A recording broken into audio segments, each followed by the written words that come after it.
My CEO husband, who suffers from oligospermia, has been secretly keeping a young mistress on the side. The girl is quite the drama queen, constantly threatening to leave him and break up, unable to bear seeing his mistress upset. My husband came to discuss it with me. 3 months pregnant with his child, Tian refuses to be the other woman. To keep her happy, I must divorce you and marry her instead. Don't worry. It's just for appearances. You and the child will want for nothing. In my past life, consumed by resentment, I used our child as leverage to force Yijue to cut ties with Mu Tian, a desperate act that set me on a path of no return. This time around, I'm wiser. With a calm smile, I signed the divorce papers. May you and Miss Mu grow old together. Surrounded by generations of descendants, Yijue mistook my detachment for some calculated game of hard to get, never realizing I had genuinely let him go. I'd already terminated the pregnancy with his child before he even handed me the divorce papers. Later, Yijue came knocking at my door, loaded with gifts and beaming with excitement. His jaw dropped when he saw my flat stomach and the muscular hunk with a six-pack standing behind me. Everyone in Nanjing knew that Mrs. Yi Suqingxi was utterly devoted to Yijue, practically worshipping the ground he walked on. Ever since I was young, I've been chasing after Yijue. Watching him charm his way through crowds of beautiful women while I waited in vain for him to just glance my way. Perhaps fate took pity on me, because I finally got my chance when I threw myself in front of a blade for Yijue. That selfless act finally made him see my worth. We got married, and Yijue treated me wonderfully. When he slipped the wedding ring on my finger, he vowed before everyone that he would never betray me. I took Yijue at his word and devoted myself wholeheartedly to being the perfect supportive wife. Deep down I know how fickle the heart can be, and how little a man's promises are worth, but because I loved Yijue, I chose to believe the vows he made to me. It wasn't until Mu Tian showed up uninvited that I realized I was the only one who ever believed our 5-year marriage was built on love. At first, he kept his affair with Mu Tian completely under wraps. They kept hiding Mu Tian's affairs from me, making sure no one brought them to my attention. But Mu Tian couldn't stand being ignored and thrust herself into my life. At my 3-month pregnancy celebration party, Mu Tian took it upon herself to rip off the veil of secrecy. After obtaining an invitation to my birthday, she showed up dressed to the nines, approached me under the pretense of toasting, and splashed a glass of red wine on me. Before I could even process what was happening, I was already on the ground, sobbing and begging for mercy like a storm-battered pear blossom. Mrs. Yi, this is all my fault. I never should have come between you and Mr. Yi. You have every right to hit me, but I truly love him. Love is something you can't control. The mistress showing up to confront the wife in front of all those guests caused such a scene, humiliated beyond words. I went into premature labor right then and was rushed to the hospital, lying on the cold hospital operating table. Watching the doctors scramble to save my pregnancy, I drifted in and out of consciousness as memories came flooding back. That was my past life. Mu Tian deliberately sought me out at the party to lay all this bare. She knew Yijue was a married man when she got involved with him. She was drawn to his striking looks, his intense devotion, and his deep pockets, so she tried every trick in the book to get Yijue's attention, and eventually succeeded in becoming his mistress. Mu Tian is quite the manipulator. She plays both sides while maintaining a facade of innocence. She wants to have her cake and eat it too, playing the other woman while painting herself as a pure, naive young girl. Surprisingly, Yijue fell for her act hook, line, and sinker. Ever since getting together with Mu Tian, he's been completely under her thumb. In our previous life, the scene orchestrated by Mu Tian quickly went viral and became a trending topic. The Yi family tried every means to suppress and Yijue stayed by my side briefly because I was carrying his child, but he was soon drawn away by Mu Tian's suicide attempt. Fearing he might lose his beloved Mu Tian, he chose to make his pregnant wife step aside, while I was lying in the hospital bed trying to prevent a miscarriage, drowning in my own tears. Yijue was busy comforting and caring for Mu Tian, who was faking a suicide attempt, of course.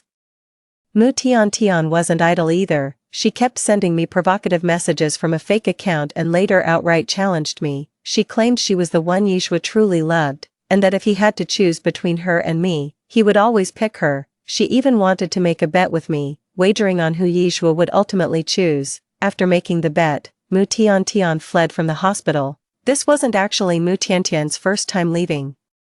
She had performed this escape act 4 times in front of Yijue. The first time, she pretended to discover Yishua was married, then tearfully left declaring she wouldn't be the other woman she claimed to be leaving, but deliberately left her address behind. In the end, Yishua went after her and sweet-talked her into coming back. Mu Tian kept insisting she didn't want to come between a married couple or be the other woman.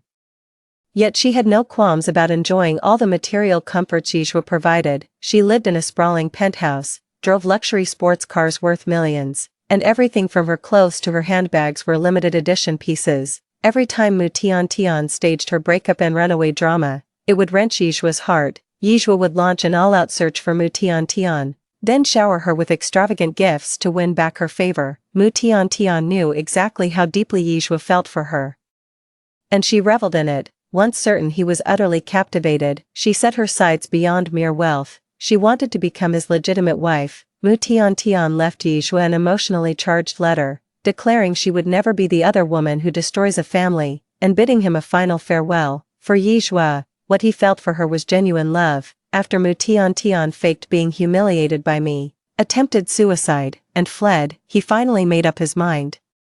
He realized his true love was Mu Tian and couldn't bear to see her suffer. Yishua, frantic with worry, immediately gathered his men to chase after Mu Tian, forcing me to sign the divorce papers before leaving to clear the way for their relationship. In my past life, I refused to accept this fate. Knowing full well what kind of person Mu Tian was, I stubbornly held my ground and wouldn't step aside. I threatened to terminate the pregnancy, forcing Yishua to halt his pursuit of Mu Tian. Yishua and I have been married for 5 years, but his oligospermia has prevented me from getting pregnant. When Yishua briefly returned to our family because of the child, I truly believed he had turned over a new leaf. Little did I know it was all just a facade. Unbeknownst to me, he had already secretly brought Mu Tian back. He knew his body wasn't suited for pregnancy, so he kept it from me all along. On the day I went into labor, they deliberately caused a medical accident. I died from massive hemorrhage, and less than a month after my death, Yishua flaunted his marriage to Mu Tian while raising my child as his own. They lived a blissful life with my child, basking in marital harmony, while I became the tragic sacrifice that seasoned their love story. Lying on that hospital gurney, replaying the pathetic mess of my past life, I just wanted to slap myself silly. How utterly stupid was I to throw my life away over a cheating scumbag? But since fate's giving me a second chance, I swear I won't make the same mistakes again. I'm done with Yishua, and I won't be keeping the child either. I'm divorcing Yishua to find my own happiness. The nurses wheeled me out of the emergency room, but Yishua was nowhere to be seen. Mu Tian pulled another fake suicide attempt. Just like in our previous life, they say the blood from her wrist cutting filled the entire bathtub. I found it utterly ridiculous when I heard it.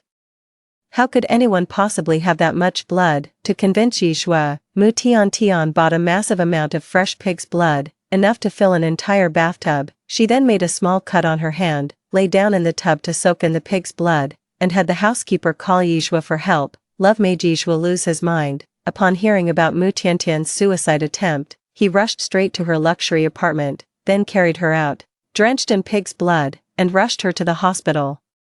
The scene was caught on camera and sparked another wave of online frenzy. Mu Tian's staged suicide act moved Yishua to his very core. Worried sick about Mu Tian's safety and terrified of losing her, he kept constant vigil at her side for days, never even bothering to change his clothes. News about him and Mu Tian trends on social media every single day. On the third evening after Mu Tian's suicide, I received an anonymously sent photo of 2 people holding hands.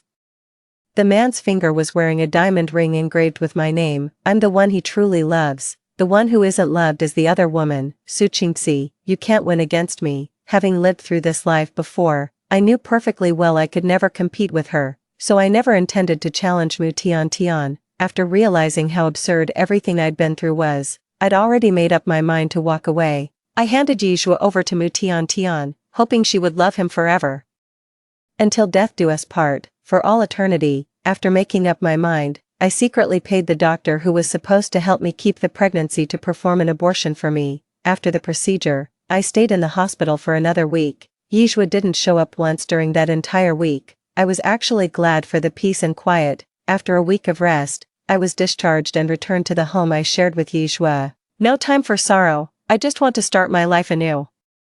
I'd been steadily sorting through my assets without pause. After 5 years of marriage to Yishua, there wasn't much property to divide. He married me back then out of gratitude for saving his life. The Yi family may be powerful and influential, but I have no share in any of it. I was such a fool back then, thinking his acceptance meant forever. It never crossed my mind he'd abandon me for another woman. I have to admit, Yishua's affections come and go as quickly as the tide. I'm worried that if I divorce Yishua, I won't get a share of his company's assets. To secure a comfortable future, I'd decided to start by selling the luxury jewelry Yishua gave me when he was still in love. Our home safe is overflowing with jewelry, each piece a testament to Yishua's love over these past 5 years. Looking at these items now, my past romance with Yishua feels like a distant dream, now that I'm awake from that dream. I've lost the man I loved, but at least money can soothe my broken heart. I gathered all the jewelry from the safe and sent it off to be sold. I also listed several properties under my name for sale. These things were a drop in the bucket for Yishua, but for me, they were a fortune. With this money, even if I don't get much from the divorce with Yishua, I won't have to worry about my future. The next day at noon, after I had sold off all the jewelry and real estate, Yishua finally showed up.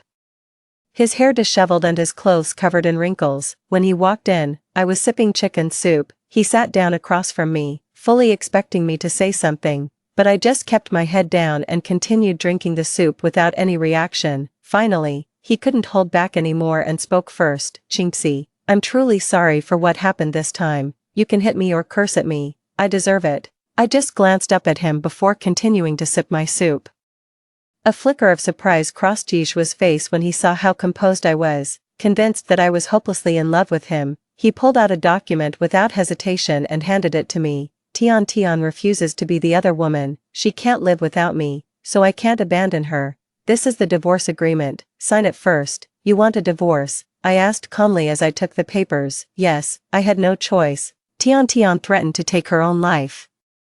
And I couldn't just stand by and watch a living person die. That's why I must divorce you and marry her. Perhaps realizing how cruel his words sounded, Yishua softened his tone. Chinxi, don't worry, even after we divorce, I won't let you suffer in the slightest. I'll give you half of my assets to ensure you and our child are provided for. I was overjoyed that Yishua would so generously offer me half his wealth. I took the divorce agreement and read it carefully. The terms were crystal clear. Yishua was indeed willing to compensate me with half his assets for the sake of love. With that much money at stake, why would I refuse to sign and Yishua's wishes? I accepted the pen Yishua handed me and signed my name in neat, proper strokes. Seeing me sign without tears, drama, pleas, or attempts to change his mind, Yishua's expression actually turned somewhat unpleasant. He stared at me for a moment. And after confirming I had no intention of crying or begging, his face darkened as he issued a sharp warning. Chinxi, I know how you feel about me. I want you to accept the situation and divorce me without resorting to any other tactics. Let me be perfectly clear. If you dare lay a finger on Tian, I will make you pay. I looked up at him calmly. Yishua truly understood me. In her past life, Su Qingxi had loved Yishua to death. After suffering such a devastating betrayal, it was entirely possible she would have done something to hurt Mu Tian, but in this life, Su Qingxi wouldn't stoop to such pettiness. I made a solemn vow to Yishua. You have my absolute word. What you fear will never come to pass. Naturally, Yishua didn't trust my words. He warned me once more. Remember your promise to me. If you dare harm Tian, I'll make you pay. Even if you're with child, I always keep my word. A sardonic smile touched my lips. Yishua actually thought I'd use our child as leverage against him. Little did he know the child we shared was long gone. I had no intention of revealing the truth now, so I brushed him off with a terse, understood. You should go find your precious Miss Mu. Yishua seemed almost unsettled by the absence of my tearful pleas or attempts to use the pregnancy as a bargaining chip. He was all set to rush to his beloved Mu Xianchen. But my unnerving calmness gave him pause. At the crucial moment, Yishua actually hesitated. He was fully aware of his oligospermia condition and the extremely slim chance of fathering a child. He knew the Yi conglomerate was surrounded by predators waiting to pounce at the slightest misstep. For the child I carry, for wealth and corporate power, Yishua halted his steps toward Mu Xianchen when it mattered most. He instructed his assistant to take the bodyguards and search for Mu Xianchen, while he stayed home with me. Although Yishua didn't go looking for Mu Xianchen himself, he had his assistant relay a message to her. If she would just come back, He would definitely hold a wedding ceremony with Mu Xianqian. Mu Xianqian fully expected Yizhua to chase after her like he had done the previous times. Mu Tiantian was deeply disappointed that Yizhua didn't come looking for her in person, knowing I was pregnant. She carefully considered her options and realized she had no chance of winning this fight. In the end, Mu Tiantian obediently returned with Yizhua's assistant. When Yizhua heard that his assistant had brought Mu Tiantian back, he was overjoyed and rushed to see her immediately. That very night, I received photos and videos sent from Mu Tiantian's alternate account. It was an awe-inspiring fireworks display that left everyone envious. Yizhua spent millions to set off this spectacle of love. He used thousands of drones to profess his love to Mu Tiantian in the sky, and even gifted her an exquisitely valuable pink diamond. Honestly, I couldn't care less about whatever's going on between Yizhua and Mu Tiantian, but Mu Tiantian seems to see me as some kind of obstacle. She even used a burner account to livestream their romantic moments right to me. Mu Xianqian told me arrogantly, Yizhua will be staying with her from now on. He won't come back to see this old hag anymore. She was clearly trying to get a rise out of me, but I couldn't be bothered to play these petty jealousy games. I opted for the full blocking service instead. A large sum from the jewelry and house sale came through quickly. I moved out of the marital home I shared with Yizhua, ready to embark on a journey with my newfound fortune to unwind. Before this, my entire world had revolved around Yizhua. I had no sense of self, no life of my own. Now I want to live life on my own terms.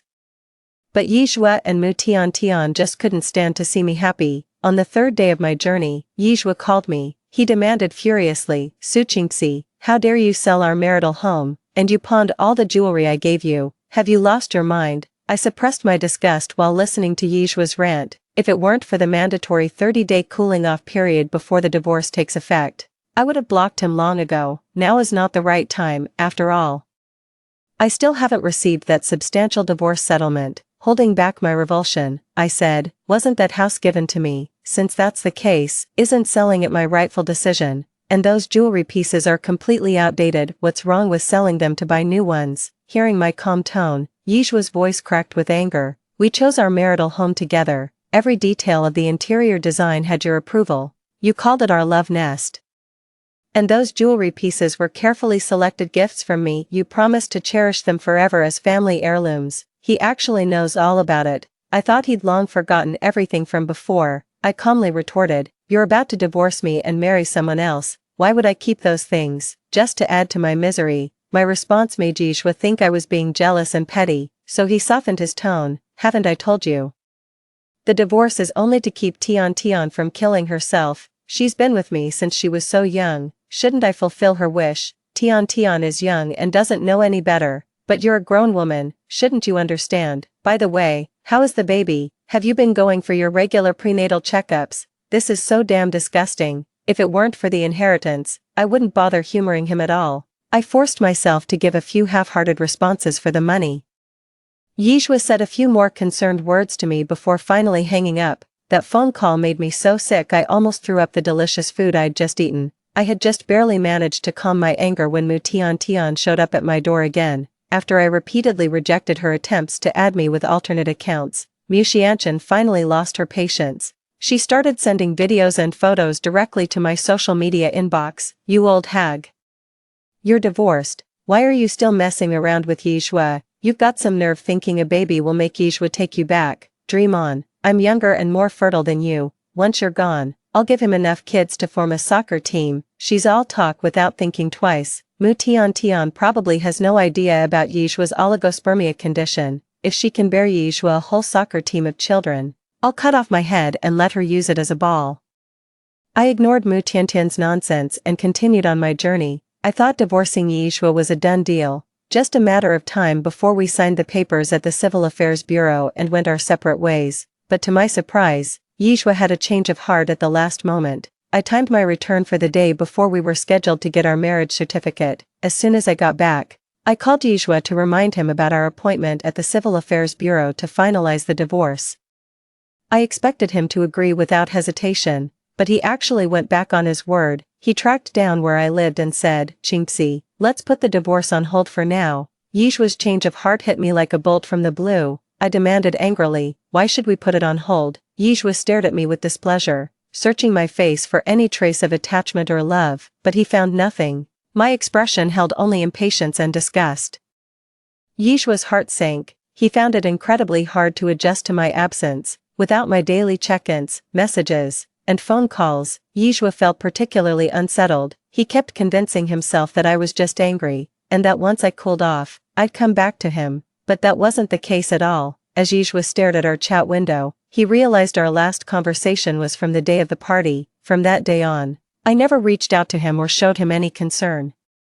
An inexplicable sense of crisis rose in Yishua's heart as a question he'd never considered suddenly occurred to him. He was certain I was madly in love with him. That's why he forced me, pregnant with his child, to divorce him. What would happen if reality didn't match his assumptions? If I no longer loved him, after he gives me half of his fortune, I might remarry and spend the rest of my life happily with someone else. This thought was unacceptable to Yishua. He stared at me and said, word by word, "You're pregnant. I don't want my child to be born out of wedlock." His words made me instinctively touch my flat stomach. Yishua's gaze fell on my belly. It took us so long to have this child, the fruit of our love. I was out of my mind before. How could I abandon you and our child for another woman? I've decided, we're not getting divorced. How am I supposed to get my share of the fortune without a divorce? It's not just about the money. The thought of sharing a roof with that cheating scumbag makes me sick. Don't you think this is wrong? What about Tian? She's just a naive young girl. What if things get out of hand between you two? I threw Yishua's own comforting words back at him, but he just looked completely unfazed. She's just a naive young girl who's easy to placate. All she wants is a wedding ceremony. I'll throw her a lavish one to keep her happy when the time comes. We can continue our marriage without getting divorced. Trying to have your cake and eat it too. I wanted to slap Yishua across the face and demand to know what gave him the right. Yishua frowned at my silence. Why are you upset, Chinxi? You seem different lately. You used to hang on my every word and couldn't stand to be apart from me. Now you're actually trying to push me away. My aversion to him came from the depths of my heart, and my resistance made Yishua suspicious.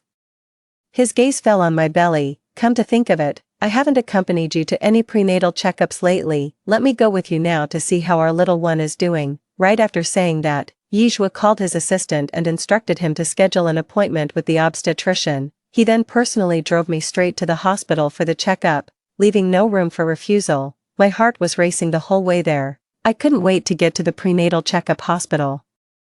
The truth would soon come out, and that's when Yishua and I would have our final showdown. I couldn't just stand by and watch a fortune slip through my fingers. I had to come up with a plan. In my panic, Tian quickly came to mind. I snapped a photo of Yishua driving and immediately sent the picture along with a message to the anonymous account Tian used to provoke me. A mistress will always be a dirty little secret. You probably don't know this, but my husband is personally driving me to the hospital for my prenatal checkup right now. He's promised not to divorce me. He's just keeping you on the side. You'll never be anything more than a shameful mistress. Not even 2 minutes after sending the message, Yishua's phone rang. It was the nanny who takes care of Tian, saying she had fallen ill and suddenly lost consciousness. I heard that his precious darling had fallen ill, and Yishua was so distressed that he immediately abandoned me at the hospital entrance and rushed off to find Tian. While feeling relieved, I immediately went to consult with the doctor who handled my prenatal checkups and was also scheduled to perform my abortion. I begged her to help me keep it a secret from Yishua that I had terminated the pregnancy. After taking care of everything, I returned home feeling at ease, only to see that Tian had sent me a message. What are you so smug about? You're just a breeding tool. Compared to you, I'm still the one he truly loves. I stared at Tian's message for a few seconds, then sent her a reply. Some people wish they could be a breeding tool but can't even manage that. Why don't you try getting pregnant and show me? You'll never conceive in this lifetime. You'll never become Mrs. Yi, forever just a mistress who can't show her face in public. Followed by a laughing emoji. I know Tian must be furious after reading my message. She'll definitely investigate why she never got pregnant despite having unprotected sex with Yishua so many times. I'm certain Tian will take action once she discovers the truth. After all, she's always been the type of woman who'll stop at nothing to get what she wants. As expected, Tian quieted down for a while after seeing the message I sent. She stopped sending me provocative messages and the private investigator I hired at a high price reported her recent activities to me. She kept finding excuses to cling to Yi Shui, refusing to let him leave, while pestering Yi Shui. She also secretly visited infertility clinics at major hospitals. The fish has taken the bait. I waited with bated breath for Mu Tian to make her move. After an agonizing month of anticipation, she finally sent me a pregnancy test result from a secondary account. On the very night I received Mu Tian's pregnancy test result, Yi Shui showed up at my temporary residence again. He was holding a huge bouquet of roses and had brought along some expensive jewelry. I accepted the expensive jewelry without any reservations. After all, these pieces could fetch a fortune if sold. I'm not one to put on airs. Why turn down good money? After Yi Shui, with rare patience, joined me for dinner, he finally got down to business. Qingxi. Let's go through with the divorce procedures tomorrow. I was secretly delighted, but still pretended to be heartbroken as I confronted Yi Shui. Why? Didn't you say we wouldn't get divorced? Why are you going back on your word? I have no other choice. Qingxi, you love me so much, surely you can understand my difficult position. Yi Shui lowered himself to coax me, but I kept crying and making a scene until he finally lost patience. He snapped at me with an overbearing tone. You will divorce me whether you want to or not. I'm not here to discuss this with you. I've made up my mind and I'm just letting you know. If you refuse to sign the papers willingly, then wait to hear from my lawyer. Yi Shui looked down on me coldly, as if he had become a completely different person. Divorce me quietly, and the previous terms still stand. Otherwise, I'll make sure you leave with nothing, not a single penny to your name. He was unbelievably cruel to me. With a broken heart, I wiped away my tears and begged Yi Shui not to treat me this way, promising to be obedient if only he would give me a chance to love him. Seeing how genuinely distraught I was, Yi Shui agreed that if I complied with the divorce, he would take care of me and our child in the future. After leaving those hollow words, Yi Shui was summoned away by a call from Mu Tian. Soon after, Mu Tian sent me a message. You old hag, now you see what I'm capable of. From now on, you'd better keep your head down, or I'll make you regret it. I wasn't angry at all. I was clutching my stomach on the couch, laughing so hard I could barely breathe. How wonderful. Finally, I can get rid of that despicable pair. The next morning, I arrived punctually at the Civil Affairs Bureau, signed the papers with Yi Shui, and received our divorce certificate. Worried that Yi Shui might go back on his word, I deliberately made myself look pitiful when I went to see him. I had rubbed my eyes with onion water, and they were swollen like peaches. I also intentionally applied a yellowish foundation to my face, making myself look as miserable as possible. Yi Shui didn't come alone. Mu Tian was stuck to him like a plaster. Mu Tian came specifically to provoke me, and her words were full of barbs. I bowed my head pretending to wipe tears, terrified she'd see the laughter in my swollen, red eyes. As we signed the papers, Yi Shui actually tried to comfort me. Afraid I might make a scene. Qingxi, this divorce is just temporary. Once you give me a son, we'll remarry. Don't worry, I won't abandon you and the child. Fighting back disgust, I sobbed with my head down. Only when I held the divorce certificate with its official seal did I finally breathe a sigh of relief. Just leave everything to the lawyer from now on. I felt completely liberated. With the divorce certificate in hand, I quickly jogged away from the Civil Affairs Bureau. Yi Shui was startled by my actions and instinctively chased after me, exclaiming repeatedly, "Slow down, Su Qingxi, are you out of your mind? What if you get hurt and something happens to the baby?" I bolted into the car, started the engine, and left Yi Shui in a cloud of exhaust fumes. Yi Shui glared furiously in the direction I'd left, his mouth moving wordlessly as if muttering curses. Just then, Mu Tian rushed out and grabbed Yi Shui's hand, exclaiming, "Darling, my stomach hurts."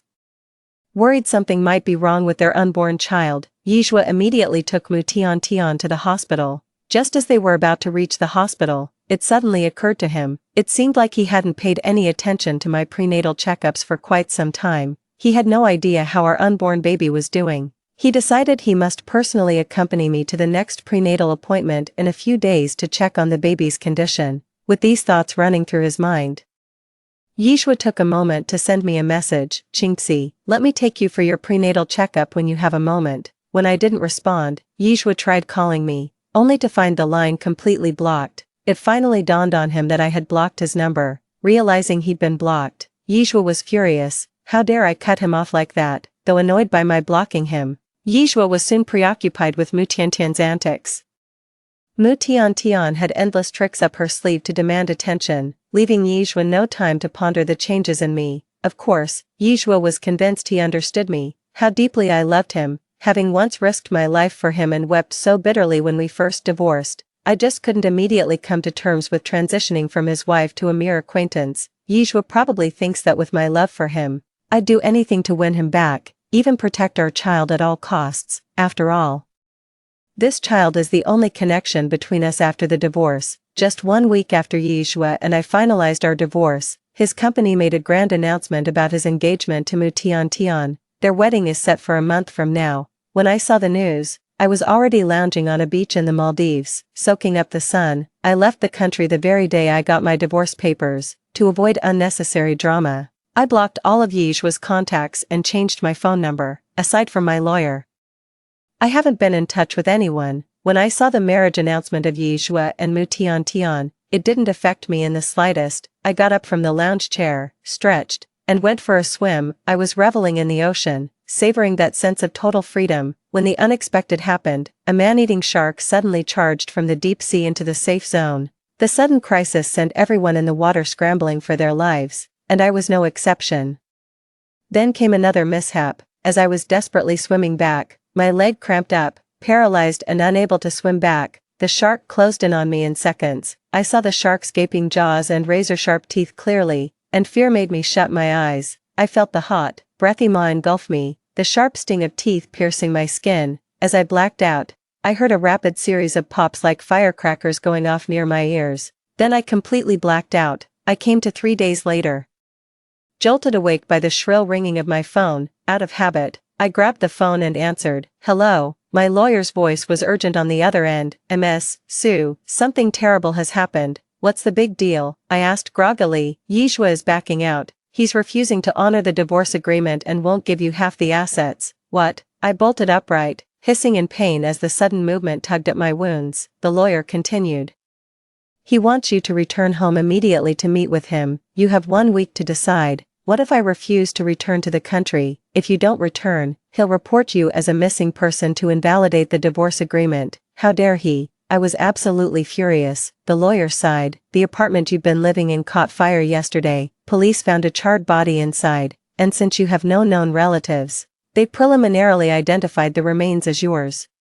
My hands trembled as I clutched the phone in disbelief. "The apartment's on fire. How is that even possible? I live in a high-end building. There's no way a fire could start accidentally. Someone must be behind this. Who could it be? Is it Yizhua again? Last lifetime Yizhua teamed up with Mu Tian to destroy me, and now in this life he still won't let me go. How can his heart be so vicious?" The lawyer sympathized with my plight. "Only by coming forward can you prove you're still alive and contest Yizhua for the property." But I'm concerned. I knew what the lawyer left unsaid. He also suspected Yizhua was behind the apartment fire, and feared I'd be killed by his men the moment I showed my face. With no witness left to contradict him, Yizhua could reclaim all the assets. Trembling with rage, I realized I needed a foolproof plan to counter this, but having no one to back me up now, I couldn't afford to walk into danger. Just then, the hospital room door swung open, my head snapped up, and when I saw the man's handsome face, I gasped. "What are you doing here?" I never expected to see Gu Chuan. Gu Chuan and I go way back. We grew up together in the orphanage, studied side by side, and even got into the same top-tier high school. Gu Chuan has always been very caring towards me, and I could feel his affection for me, but love doesn't follow any order of arrival. Later, I fell head over heels for Yizhua at first sight and became hopelessly devoted to him. I was so infatuated that I'd do anything for him, even risk my life, as if I were under some kind of spell that made me certain he was the one. After I nearly died taking a knife for Yizhua, he finally saw my worth and accepted me, and from that moment on, Gu Chuan disappeared. Yizhua and I have been married for 5 years, and Gu Chuan has been gone for just as long. Seeing Gu Chuan again filled me with delight. "What brings you here?" Gu Chuan set the food he was carrying on the bedside table next to me. "Have something to eat first, then I'll tell you why I'm here." After lying in bed for days, I was genuinely starving. Gu Chuan brought me a bowl of porridge that had been simmered to a soft, mushy consistency.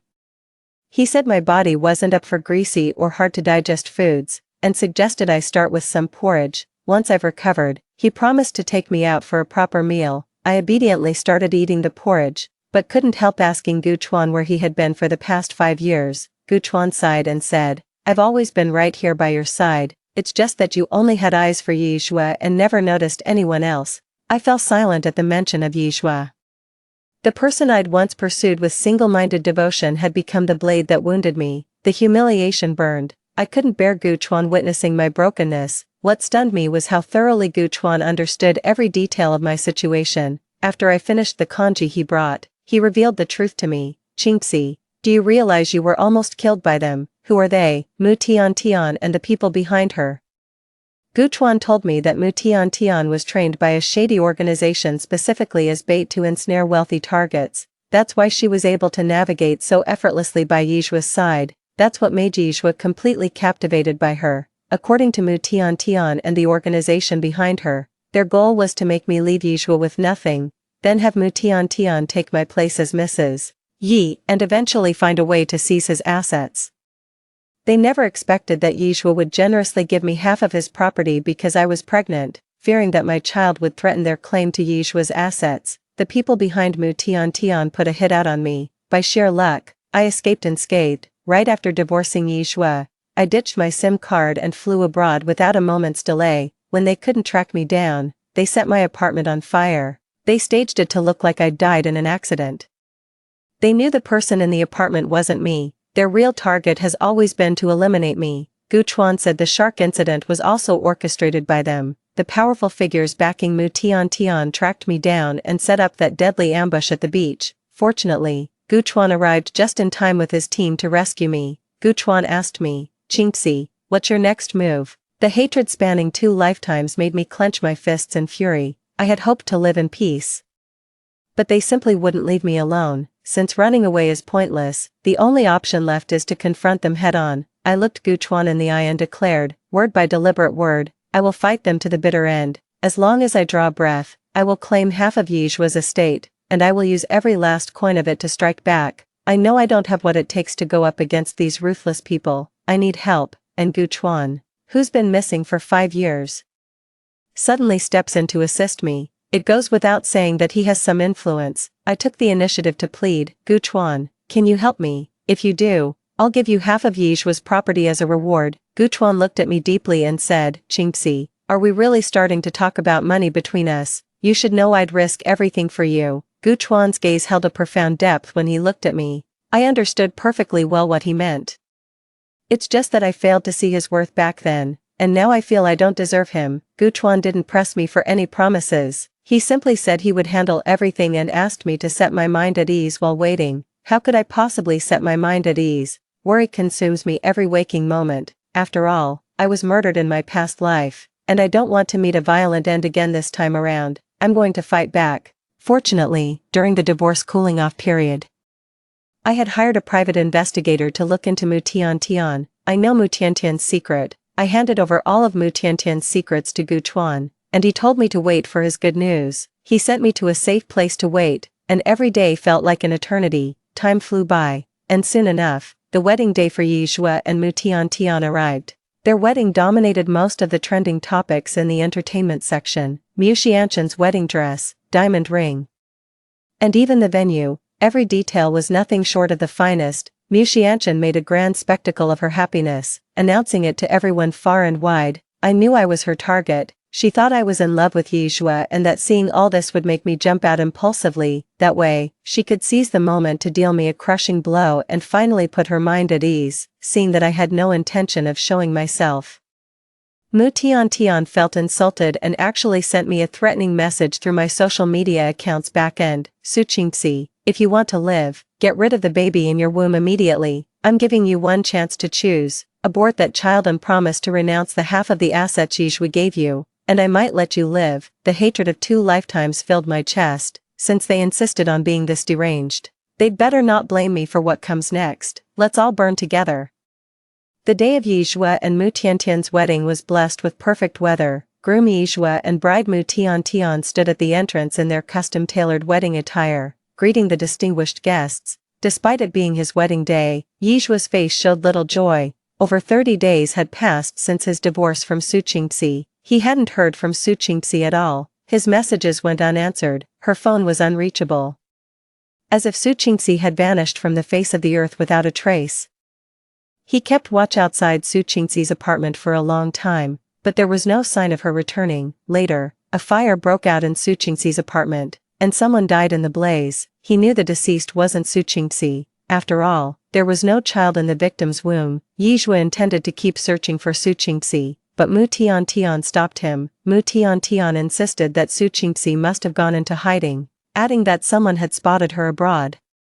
She showed Yizhua photos of Su Qingxi being intimate with another man. Mu Xianchen told Yizhua she must have taken the money and run off with some young stud. Yizhua refused to believe it. Impossible, she loves me too much to ever elope with another man. Don't be so sure. With half your fortune, she could have any man she wants, even if just to get back at you, she'd find someone. How else do you explain her blocking you and ignoring your messages? Hearing Mu Xianchen's words, rage surged through Yizhua's heart. He realized he couldn't bear the thought of Su Qingxi leaving him to be with another man. Su Qingxi was his woman, and she belonged to him alone for the rest of her life. Mu Tiantian advised Yizhua that since Su Qingxi wanted to take his money and run off with another man, he could make things difficult for her during the asset division, force Su Qingxi to show up, and then it'll just be a matter of whether she's been seeing other men behind his back.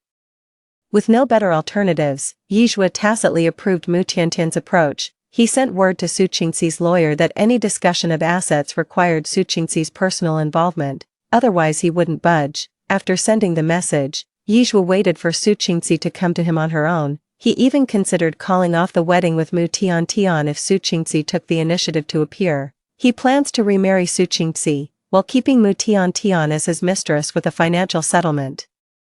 Given his lack of heirs, having one more child wouldn't hurt anyway. Yizhua felt he had made concessions on all fronts, certain that Su Qingxi would agree. Yet days after the news spread, Su Qingxi remained completely silent. It wasn't until yesterday that he received a message from Su Qingxi. Su Qingxi said she would give him a grand gift on his wedding day with Mu Tiantian. Getting a message from Su Qingxi after her long disappearance sent Yizhua into raptures.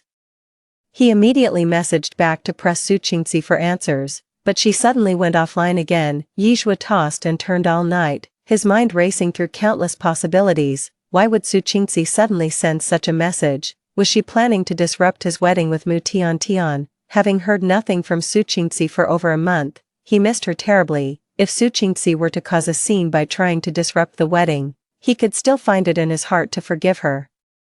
But the ceremony was about to begin, and there was still no word from Su Qingxi. Was she even coming? Yizhua frowned, his mind elsewhere as he kept checking his phone. Among all the messages and calls, none were the one he was hoping for. Yizhua was distracted, and as the bride, Mu Tiantian was equally preoccupied. Mu Tiantian looked absolutely stunning today. Though her nods and smiles to the wedding guests at the entrance seemed rather perfunctory, her main focus, much like Yizhua's, was on her phone. Finally, a message came through on Mu Tiantian's phone. After reading the message, her expression shifted dramatically. She restrained her coquettish tone and said to Yizhua, "Darling, I'm feeling a bit unwell in my stomach. I'm going to the restroom first." Yizhua nodded perfunctorily, watching Mu Tiantian's figure depart as a message came in on his phone. After reading the message, Yizhua's expression froze. Mu Tiantian almost sprinted into the restroom. After shutting the bathroom door, she made a call and snarled through gritted teeth, "What the hell do you want? Haven't I made myself perfectly clear?" A light chuckle came from the other end of the line. "Give me $1 billion, and I'll take this secret to the grave. Otherwise, you'll find out exactly what's coming for you." Though Mu Tiantian's face twisted with menace, her words came out laced with pleading. "I don't have $1 billion, you know that. I've never had much money."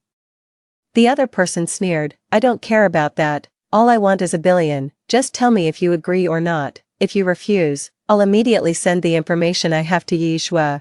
What do you think he'll do to you when he finds out the child in your belly isn't his, but another man's? Most importantly, your identity. Once he knows what kind of person you are, Yizhua will never let you off. You'll meet a terrible end." "What if I give you the money? Will that work?" Mu Tiantian was cornered. She knew full well that her weakness had been completely exposed to the other party. This wasn't the time to confront them head-on. She needed to play weak, buy time to pinpoint their location, and then eliminate the threat with one decisive strike. Mu Tiantian shrieked, "Give me your bank account number. I'll transfer the money right now. But let me warn you, take the money and keep your mouth shut. If you dare leak my secrets, You'll be signing your own death warrant. The other party chuckled reassuringly. Don't worry, money talks. I'll take your cash and make your problems disappear. Your secrets are safe with me. After reiterating her warnings a while longer, Mu Tian finally ended the call. She cursed under her breath and immediately made another call. Brother Yang, have you located the target? Got it, the man called Brother Yang replied. Good. Mu Tian sighed in relief while angrily venting to Brother Yang. Who the hell is this bitch? She knows everything about us and has the audacity to demand $1 billion in hush money. How dare she provoke us like this? This is absolutely unacceptable. Send your men to track her down immediately. Don't kill her yet. Just break her legs. I'll deal with her personally when I have time. I'll make sure she lives in agony. Brother Yang chuckled. Got it. Leave the killing to us. Right now, your priority is you and Yi Shua. I'm looking forward to seeing you become Mrs. Yi. Just don't get so distracted by his looks that you forget your real goal. Don't worry, Brother Yang, I've never lost sight of our plan. Once Yi Shua and I are married, I'll find a way to get rid of him slowly. With the child in my belly, I'll be the legitimate heir to his fortune. Oh, and one more thing, we need to find Su Qingxi and kill her along with the child she's carrying. I don't want any extra competition for the inheritance after Yi Shua is gone. Brother Yang laughed and agreed. Short on time to chat further, Mu Tian hung up, composed herself, and prepared to leave the restroom. The moment the door swung open, a fist came flying straight at her face. Mu Xianchen was completely caught off guard by the sudden attack, with no time to dodge, and took the blow head-on with a sickening thud. Driven by rage, the assailant showed no mercy, and the impact left Mu Xianchen's nose crooked and mangled. Blood gushed out in a torrent, and amidst the splatter, Mu Xianchen caught a glimpse of a twisted, contorted face. Mu Tian instinctively cried out, Darling. Another heavy punch answered her, as Yi Shua could no longer contain his rage. He never imagined he could be so thoroughly outmaneuvered. When his phone buzzed with a message telling him to wait in the restroom, he thought it was just Su Qingxi playing one of her pranks, until his phone started receiving a continuous stream of video files. Footage showed Mu Tian entering and leaving a plastic surgery clinic, and lying on an operating table to have her hymen restored. Yi Shua was shaking with rage. The girl he'd believed to be pure and innocent turned out to be a promiscuous woman who'd slept around.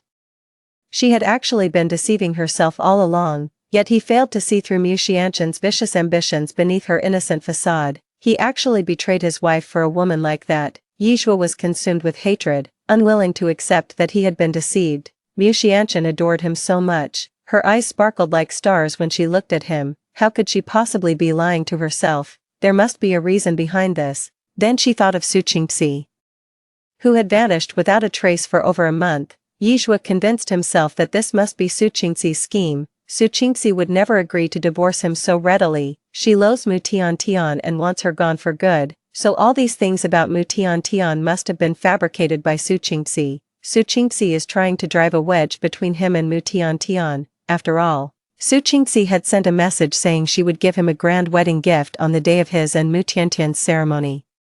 Yi Shua was tormented inside, half hoping it was one of Su Qingxi's schemes, half fearing it might all be true. He had truly been outmaneuvered by Mu Tian. He rushed frantically to the designated spot, waiting for Su Qingxi to show up so he could confront her. Instead of Su Qingxi showing up in person, all he got was a phone call from her. Yi Shua answered the call and heard every word of Mu Tian's conversation loud and clear.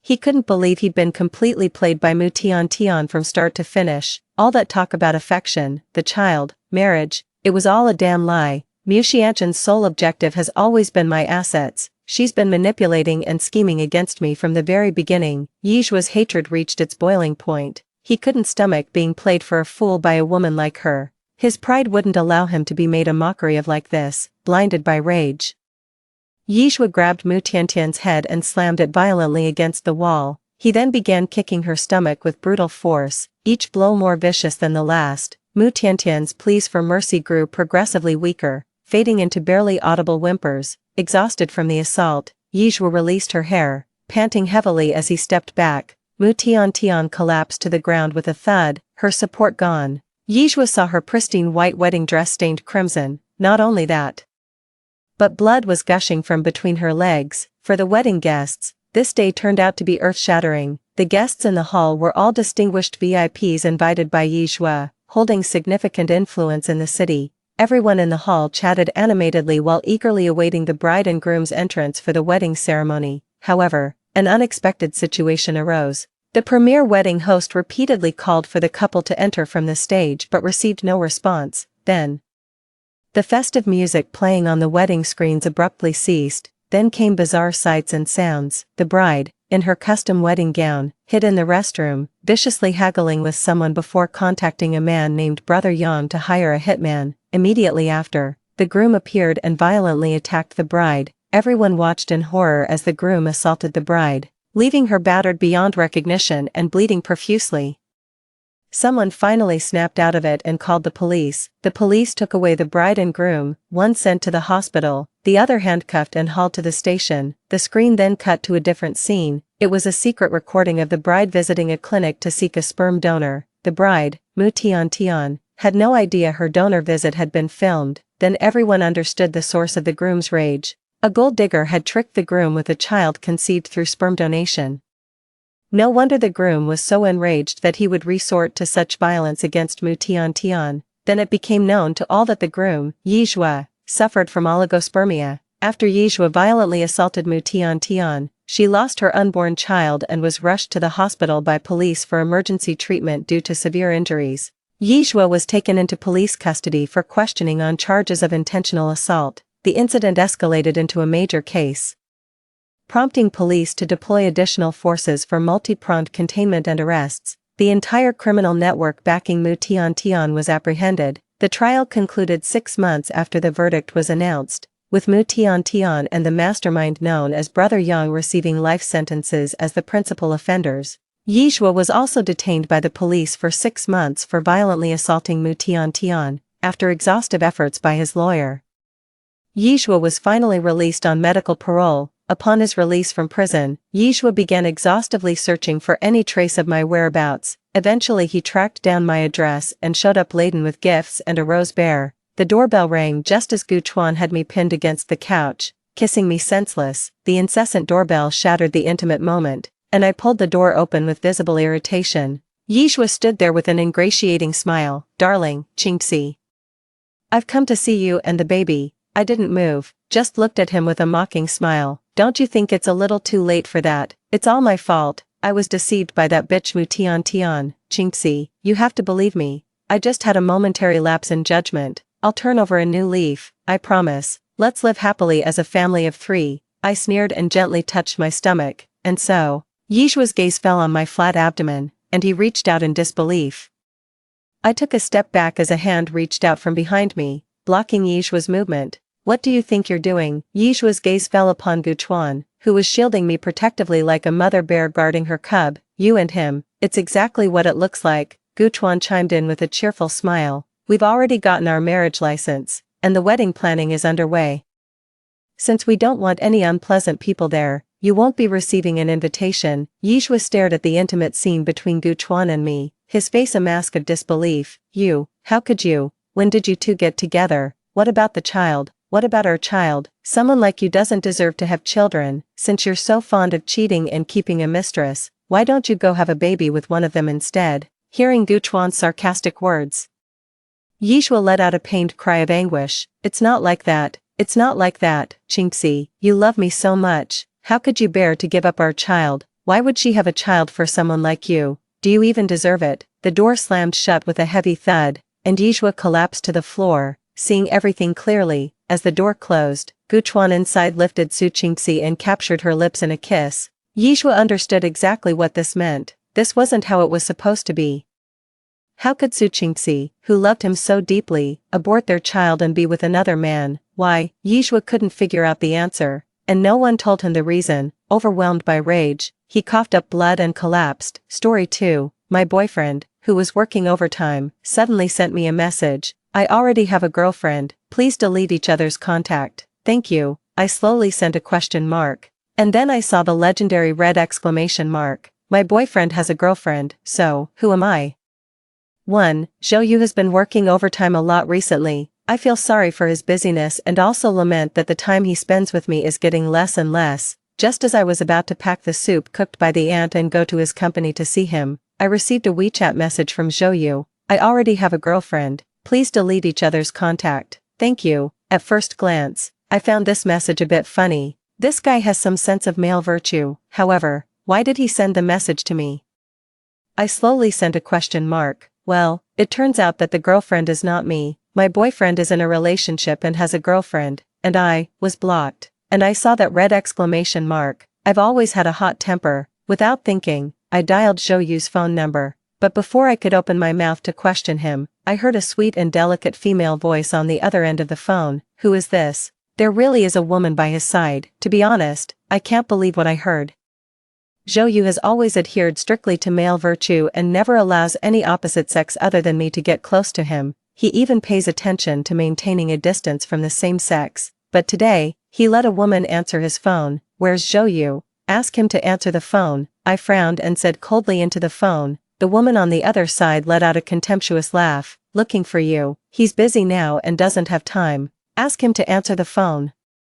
I raised my voice and almost shouted into the phone. Miss, I advise you to have some self-respect. You has a girlfriend, and you're still pestering him like this. Don't you know it's demeaning? She said with a giggle and then hung up the phone. If I was just angry before, now I'm really furious. I directly drove to Zhou Yu's company. If this scumbag man dares to find a woman behind my back, he has to be prepared to pay the price.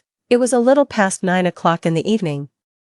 In Zhou Yu's company, except for the lights on the top floor, everything else was already dark. There was no one downstairs except a security guard. The security guard was a bit surprised to see me coming. Miss Yan, are you here to pick up President Zhou after work? I didn't answer and directly walked into the elevator and went up to the top floor. The whole office building was very quiet, but when I reached the top floor, I could clearly hear the sound of people talking.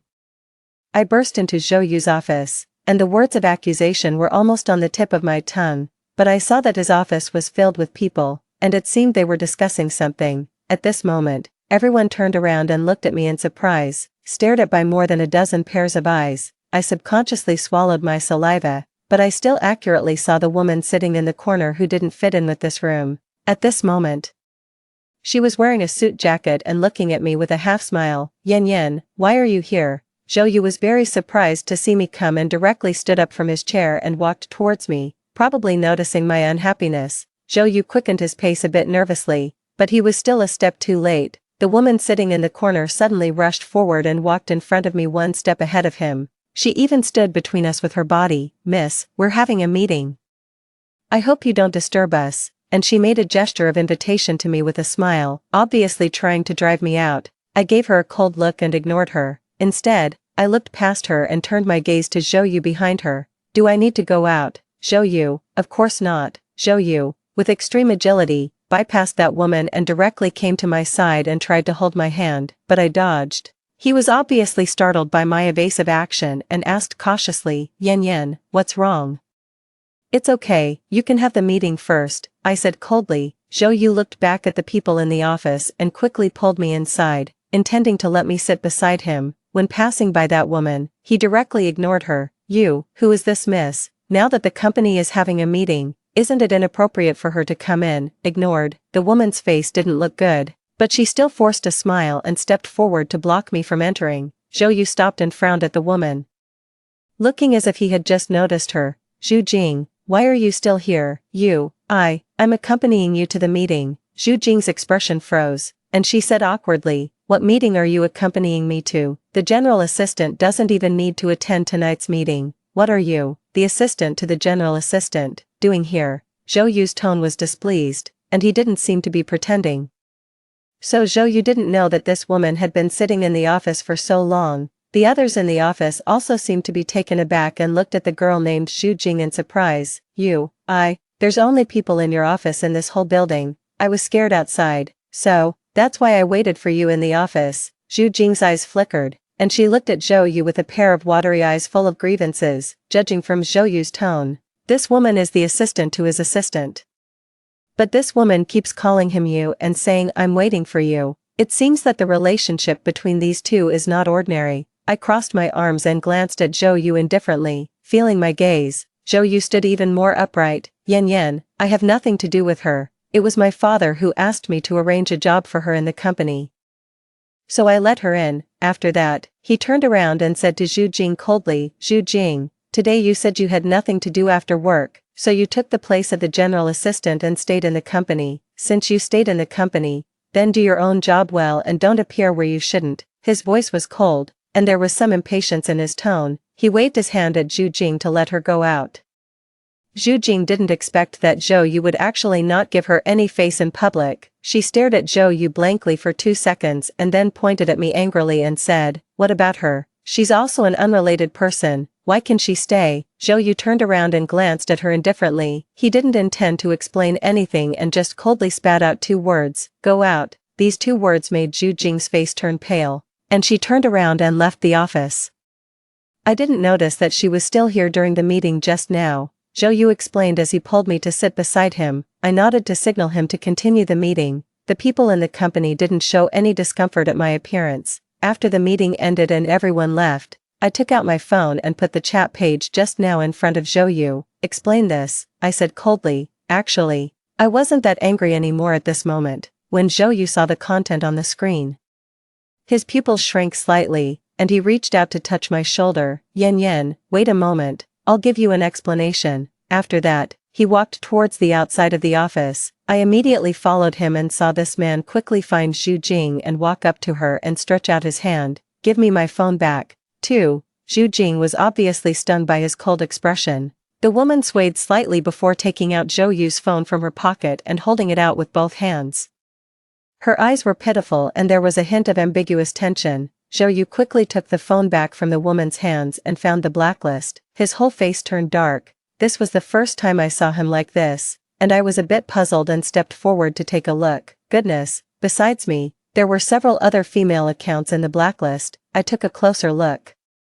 And they were all the WeChat accounts of the female presidents or female project leaders who cooperated with the company. "On what basis did you touch my phone?" I remember I put it on the desk to charge. Zhou Yu must have been very angry, and he didn't control his volume because of his anger when he spoke. The leaders of various departments who were packing up and preparing to leave work all stuck their heads out because of this sound. Zhu Jing subconsciously trembled at this volume. And her expression became even more aggrieved. I just wanted to help you. Help me. You're here to help me go bankrupt, right?" Zhou Yu was so angry that his hands were slightly shaking with anger as he looked at the people in the blacklist. I know it's not easy for him to achieve what he has today. It's not easy for him to start his own business and get to where he is now. He blocked several company presidents or leaders at once, just as I was about to step forward to soothe him.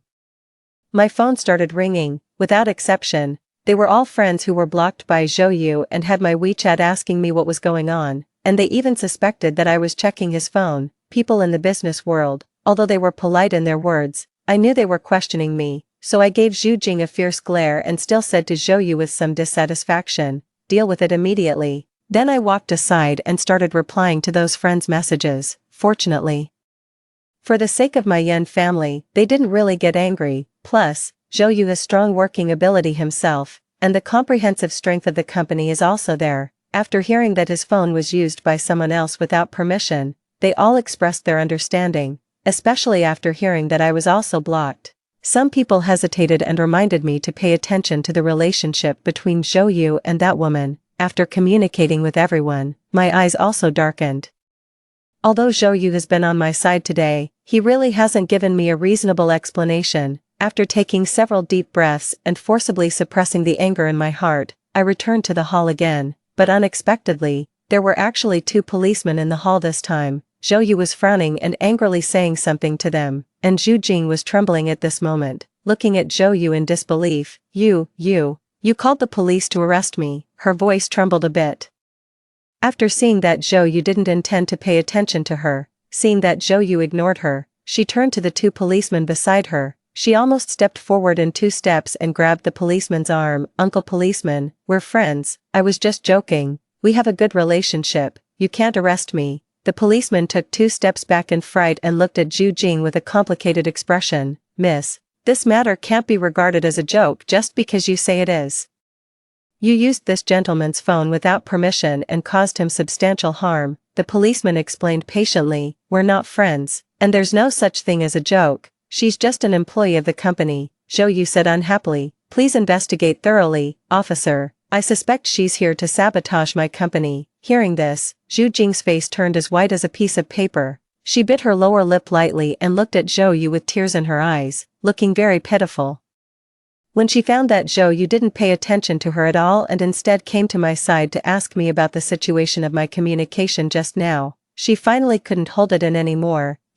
I just think you're not the same as before now. Since you already have a girlfriend, you should keep a distance from all the girls in your WeChat. I just wanted to help you." A crystal clear tear fell from the corner of Zhu Jing's eye at the right moment. Just one tear. It didn't look messy, but it made her look especially pitiful. Unfortunately, Zhou Yu, who was angry, didn't see this performance of the beautiful tear. He said angrily, "What does my friend list have to do with you? You even blocked my girlfriend first. You're not trying to help me keep a distance from girls, you probably want me to die alone." As he spoke, he was still not satisfied and pointed at an avatar in the blacklist. "This Ms. Jiang is the same age as my mother.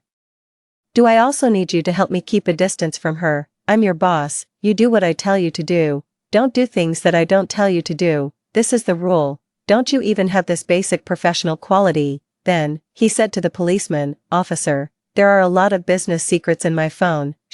An employee who just joined the company, stole my phone, which has caused harm to my company's property. I hope you will investigate it thoroughly." I was stunned as I watched from the side. I originally just came here to catch him cheating, but instead, I met a self-absorbed green tea girl. 3. What's more unexpected is that Zhou Yu actually called the police directly. This also made me feel more at ease about the relationship between the two of them. Maybe my standing beside Zhou Yu again stimulated this woman. She actually broke free from the policeman's restraint and rushed directly in front of us and pointed at my nose and questioned Zhou Yu. "What about her? Why can she enter the office? Why do you draw a clear line with me when you have a girlfriend, but you protect her everywhere? Are you out of your mind?" Zhou Yu said impatiently. "Can't you really tell that she's my girlfriend? Don't you recognize the word wife in my remark? Don't play tricks on me here." Zhu Jing was so scared by the shout that she hid behind the policeman. It seemed that she was really afraid at this moment. The policeman also understood what was going on at this time, but indeed, Zhu Jing's behavior had caused losses to Zhou Yu. They first asked if they could reach a private settlement, but Zhou Yu firmly disagreed. "Impossible, sending that kind of message to my wife. Isn't this making me a bachelor? I can't stand it." Because of Zhou Yu's insistence on not reaching a settlement, Zhu Jing was taken away. Before leaving, this woman pitifully tugged at the suit jacket on her body and stood in front of Zhou Yu and asked, "I'm cold, can I borrow this jacket to wear out?" Zhou Yu glanced at the jacket and said lightly, "It's not mine." At this time, the design director who had been watching the drama on the side finally jumped out of his office. "It's mine.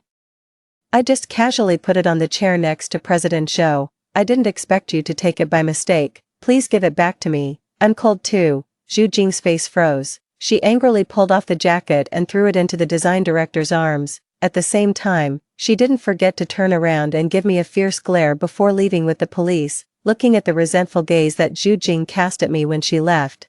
I couldn't help but find it a bit funny. What was this all about? The green tea girl tried to provoke me, but ended up sending herself to the police station. Later, Zhou Yu told me that Zhu Jing was the daughter of his neighbor. That family moved to the north 10 years ago and had just come back recently. As soon as they came back, they visited Zhou Yu's family. The two families had a good relationship before, and now that they were back, they got in touch again. When they heard that Zhu Jing was still looking for a job, they asked Zhou Yu to arrange a job for her in the company. Zhou Yu had almost forgotten about this person. Who would have thought that she would cause trouble on her first day at work? 4. I was a bit speechless and remarked with a sentence, "Is this another plot of childhood sweethearts?" Unexpectedly, after hearing this, Zhou Yu gave me a performance of pretending to vomit on the spot. "I don't have such a scheming childhood sweetheart. Since she was a child, she has always caused trouble. Liked to pretend to be pitiful, and then shifted the blame onto me. In the end, she would say with a wronged look, 'It's all my fault.'" After imitating Zhu Jing's appearance and saying this, Zhou Yu's whole body shuddered, as if he was trying to shake off the goosebumps on his body. "Anyway, I don't want to have anything to do with her in my life. If it weren't for my father's request this time, I wouldn't have let her into the company at all." It is said that although she was taken to the police station, Zhu Jing didn't receive any punishment in the end, because she went to complain to Zhou Yu's father while crying and sniveling. Amidst Zhou Yu's father's angry scolding, Zhou Yu finally chose to reach a private settlement. She walked out of the police station that night. I thought that since Zhou Yu had already been so decisive this time, she should have known when to quit. After all, her actions were really too stupid to bear watching. But unexpectedly, not long after, she added me on WeChat, and it was even a business card recommended by Zhou Yu. After adding me as a friend, she immediately sent me a photo. In the photo, there was a big round table with quite a few people sitting around it. The only people I could recognize were Zhou Yu's parents and Zhou Yu himself. At this moment, Zhou Yu was sitting next to the person taking the photo, smiling and picking up food and putting it into the person's bowl. He looked gentle and considerate. Yan Wan, you don't really think that you like Xiu, do you? He has always liked me. Today is the day when we met each other's parents and officially discussed the wedding date. After experiencing the last incident, I didn't believe this woman's words at all. Regarding the last message, if I hadn't gone to verify it immediately and Zhou Yu hadn't called the police directly, that incident would definitely have become a knot between us. So the moment I saw the photo, I didn't feel the same anger as last time. I just casually dialed Zhou Yu's phone number. It took a while on the other side. He should have found a quiet place before answering my call. Yan, what's wrong? The man's tone was cheerful, and he seemed to be in a good mood. Where are you? Zhou Yu was taken aback for a moment. Because of our mutual trust, I rarely asked him so directly. I'm having a meal with my parents here at Baiyue. Is Zhu Jing there too? Yeah, the two families are having a meal together today. Zhou Yu's answer was very natural, and there was no sign of guilt in his tone. I was silent for a moment and said, check WeChat. Then I sent him a screenshot of the photo and those words that Zhu Jing sent to me. Is she crazy? She wasn't sitting next to me at all. It was my niece sitting next to me. Zhou Yu was obviously angry. He asked me to wait and hung up the phone first. Not long after, he sent me a screenshot. The screenshot was from his little niece's moments. Both photos were taken by his little niece. Yan, come over too. We must make things clear today. This Zhu Jing is just crazy. I was a bit unsure. Is it not appropriate for me to go to a gathering of your two families? What's inappropriate about it? My parents really like you, and if we don't make this matter clear face to face today, Zhu Jing's constant interference will affect our relationship. At the end, he was obviously flustered and firmly said, yes, you must come. I'll send the driver to pick you up. 5. Thinking about what Zhou Yu said about making things clear at once, I changed my clothes and went out. Baiyue wasn't far from where I was, and I arrived in about 20 minutes. As soon as I arrived, I saw Zhou Yu come to the door to pick me up. Seeing that he was still angry, I quickly went up and patted his shoulder to soothe him. As a result, he still looked wronged. Fortunately, you came to ask me, what would I do if you left without saying a word like those women in novels? I put my hand on my forehead. This was my fault. When we got together, I was on guard against this guy not being able to tell the green tea girl apart. I found a bunch of Jihu articles and showed them to him. Later, I found that this guy couldn't even see the green tea girl at all. All he could think about was that he couldn't let me be wronged, otherwise I would leave. After being soothed by a hug, Zhou Yu led me into their private room. When we entered the room, the people in the private room were chatting and laughing. When father and mother Zhou saw me appear, they were very happy and quickly called the waiter to add a seat for me. Yan, come quickly and sit next to auntie. Mother Zhou happily asked the waiter to put the chair next to her, which was just next to Zhou Yu, and indeed, there was a little girl under 10 years old sitting next to Zhou Yu's seat. Sitting next to the little girl was Zhu Jing. When Zhu Jing saw me come in, she was obviously stunned, and her face also turned ugly. Zhou Yu, who is this? Why did you bring an outsider to a gathering of our two families? A slightly older woman sitting next to Zhu Jing, who seemed to be Zhu Jing's mother, said in a sarcastic tone after seeing me sit down. Hearing this, Mother Zhou's expression changed. Auntie gently patted the back of my hand to reassure me, then she smiled and said, this is no outsider, this is my daughter-in-law, Yan Wan. So this is Zhou Yu's girlfriend. The woman forced a smile and continued, the little girl really keeps a close eye on him, she even has to follow him when he has a meal with his parents. This sentence made me seem like an unreasonable person who restricts her boyfriend. She was an elder, and logically speaking, I should respect her. But some elders really don't deserve my respect. Auntie, you misunderstood. Didn't your daughter say that you were here today to discuss my boyfriend's marriage with her? I can't let my boyfriend suffer, so I came to take a look. I smiled brightly and even provocatively raised my eyebrows at Zhu Jing. When I came in, Zhou Yu said that if I was wronged, I should just retort and never let myself be wronged. Hearing my words, father and mother Zhou looked at Zhu Jing in surprise. What marriage are you talking about? When Zhu Jing heard me say this, she was obviously flustered and even knocked over the water cup in her hand. What marriage? I don't know. Although she said she didn't know, her nervous look made it obvious that she was guilty. Seeing this, Mother Zhou's face darkened. Jing, we will consider the marriage between our Zhou Yu and Yan Yan ourselves. We don't need you to worry about this, Auntie. I really don't know what Miss Yan is talking about. Zhu Jing stood up in a hurry and quickly explained. But her nervous look turned into a wronged look in an instant. She lowered her head slightly, and her voice had an uncontrollable tremor. Auntie, I know that I did a bad thing with good intentions last time, which made Miss Yan have a prejudice against me, but Miss Yan doesn't need to slander me like this, does she? As she spoke, she even pretended to sob twice. Yeah, didn't Jing already make it clear about the last thing? It was all a misunderstanding.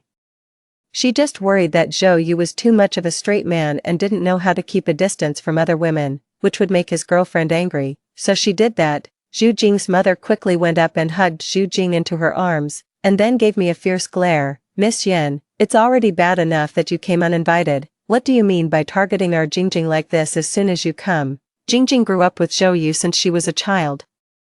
If she really wanted to compete with you, do you think you would have any chance? 6. I was speechless. Although I had already seen that Zhu Jing's mother was not a normal person, I didn't expect her to say such things. However, the one who reacted the most to these words was Zhou Yu. He almost jumped out and directly stood in front of me. Aunt Li, Yan Yan didn't come uninvited. She's my girlfriend, and I asked her to come. As for me and Zhu Jing, there has never been anything between us. I have never liked her, and there has never been anything about Zhu Jing between me and my girlfriend. These words almost left no face for the other side. The faces of Zhu Jing's family also darkened. Zhu Jing looked up at Zhou Yu from her mother's arms. This look was extremely skillful, full of grievances and forbearance. She looked like a poor little woman abandoned by a scumbag. The atmosphere in the whole private room became even more awkward. What are you doing?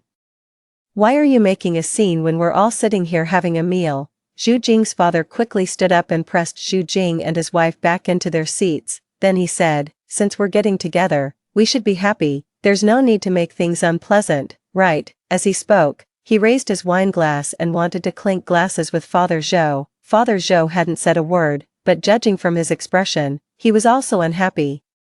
But he still raised his glass and clinked it with him. Since things were like this, Zhou Yu and I didn't plan to say more. Anyway, Zhou Yu had already made things very clear. Who would have thought that although we decided to let it go, the other side didn't plan to? Because of what happened just now, everyone was feeling awkward during this meal. The only one who was having a good time at the table was Zhou Yu's little niece. Unexpectedly, not long after the atmosphere had just eased up, Zhu Jing's mother suddenly laughed and said, in the blink of an eye, you and Jing have grown up so much. I still remember the way they played together when they were children. When talking about the children's childhood, Father and Mother Zhou's expressions also softened a lot, and they couldn't help but sigh that time really passed quickly. But unexpectedly, the woman's next sentence was, I still remember that they even made a betrothal agreement when they were young. Zhou Yu has always said since he was a child that he would marry Jing and protect her when he grew up. After saying that, she seemed to suddenly realize that she had said the wrong thing and said to me, Miss Yan, don't mind, I just remembered what happened to these two children when they were young. We all know that betrothal agreements are not popular anymore now, and it won't affect you. I couldn't help but sneer. She said it wouldn't affect us. But she kept talking about the betrothal agreement. When Zhou Yu heard this, he immediately became unhappy. Auntie, I'm afraid you remembered it wrong. I never said I would marry her. It was you who always said that I was a boy and should protect girls, and you forced me to protect her. When talking about this, Zhou Yu seemed to be a bit wronged. Just because of this, all the delicious food my parents gave me since I was a child was taken by you and given to Zhu Jing. I almost burst out laughing, and the smile on the face of Zhu Jing's mother opposite me froze directly. It took her a while to react. Just as she was about to open her mouth to speak, Zhou Yu's mother spoke again. There was indeed such a thing as a betrothal agreement. Hearing this, Zhou Yu turned around and looked at his own mother in disbelief and exclaimed, Mom, what are you talking about? Unexpectedly, Mother Zhou just ignored him and continued to smile. However, It was your family who kept saying that the two children were a good match and could make a betrothal agreement. We have never agreed to it." Hearing this, Zhou Yu nodded repeatedly and at the same time turned to look at me. "Yan, I told you that I have nothing to do with her." When Zhu Jing heard this, tears streamed down her face. She looked at Mother Zhou. "Auntie, don't you like me anymore? You said you liked me very much before and were willing to have me as your daughter-in-law." She had just said one after another that it wouldn't affect the relationship between me and Zhou Yu, but now she was saying she wanted to be someone else's daughter-in-law. This woman was really shameless. Hearing this, Mother Zhou was still smiling. She picked up the water cup in front of her, took a sip of water, and then pulled my hand and said, "I did say that. But that was just my wish, which doesn't mean that you is willing. Now that you has decided on Yan, then my daughter-in-law is Yan." These words were like a slap in the face of Zhu Jing's family. Zhu Jing's parents were a bit indignant and still wanted to argue. At this time, Father Zhou spoke up. "Lao Zhu, sister-in-law, the relationship between these children is not something that we parents should interfere in. Zhou Yu and Yan are very good together, and we also like Yan very much." After saying that, he looked at Zhu Jing again. "We watched Zhu Jing grow up when she was a child. The little girl is very nice, but she is really not suitable for Zhou Yu. I will introduce a better one to her in the future." As he spoke, he raised the wine glass in his hand and drank a glass in front of Zhu Jing's father. Zhu Jing's father had no choice but to agree and accompany him with a glass as well. It was obvious that he didn't dare to offend Zhou Yu's father. Even Zhu Jing's mother didn't dare to continue pestering and sat obediently in her seat with a forced smile. However, Zhu Jing stared at Zhou Yu closely with her big watery eyes and questioned, "You, do you really not like me?" "I don't believe it." Zhou Yu was directly shocked. "I just don't like you. What's there for you not to believe? If you don't like me, why did you help me so much since we were children? When the chubby deskmate bullied me when we were young, you helped me beat him up. That's because if I didn't help you, you would go home and cry to your mom that I didn't help you when I saw you being bullied at school. Then your mom would go and talk to my mom, and my mom would scold me. You don't know how much that chubby guy could hit. I really didn't want to fight with him." Zhou Yu was angry. Zhu Jing didn't expect it to be like this. She looked at Zhou Yu in disbelief, but still didn't give up. "Then why did you also beat up the boy who wrote me a love letter in the first year of junior high school?" I turned around in surprise and looked at Zhou Yu. Zhou Yu quickly grabbed my hand and said even more angrily, "You rejected that boy and said you liked me. That boy came to fight with me on his own. I didn't want to fight with him at all, and he broke one of my ribs." To be honest, I felt a bit embarrassed for Zhu Jing. Who would have thought that Zhu Jing still didn't give up?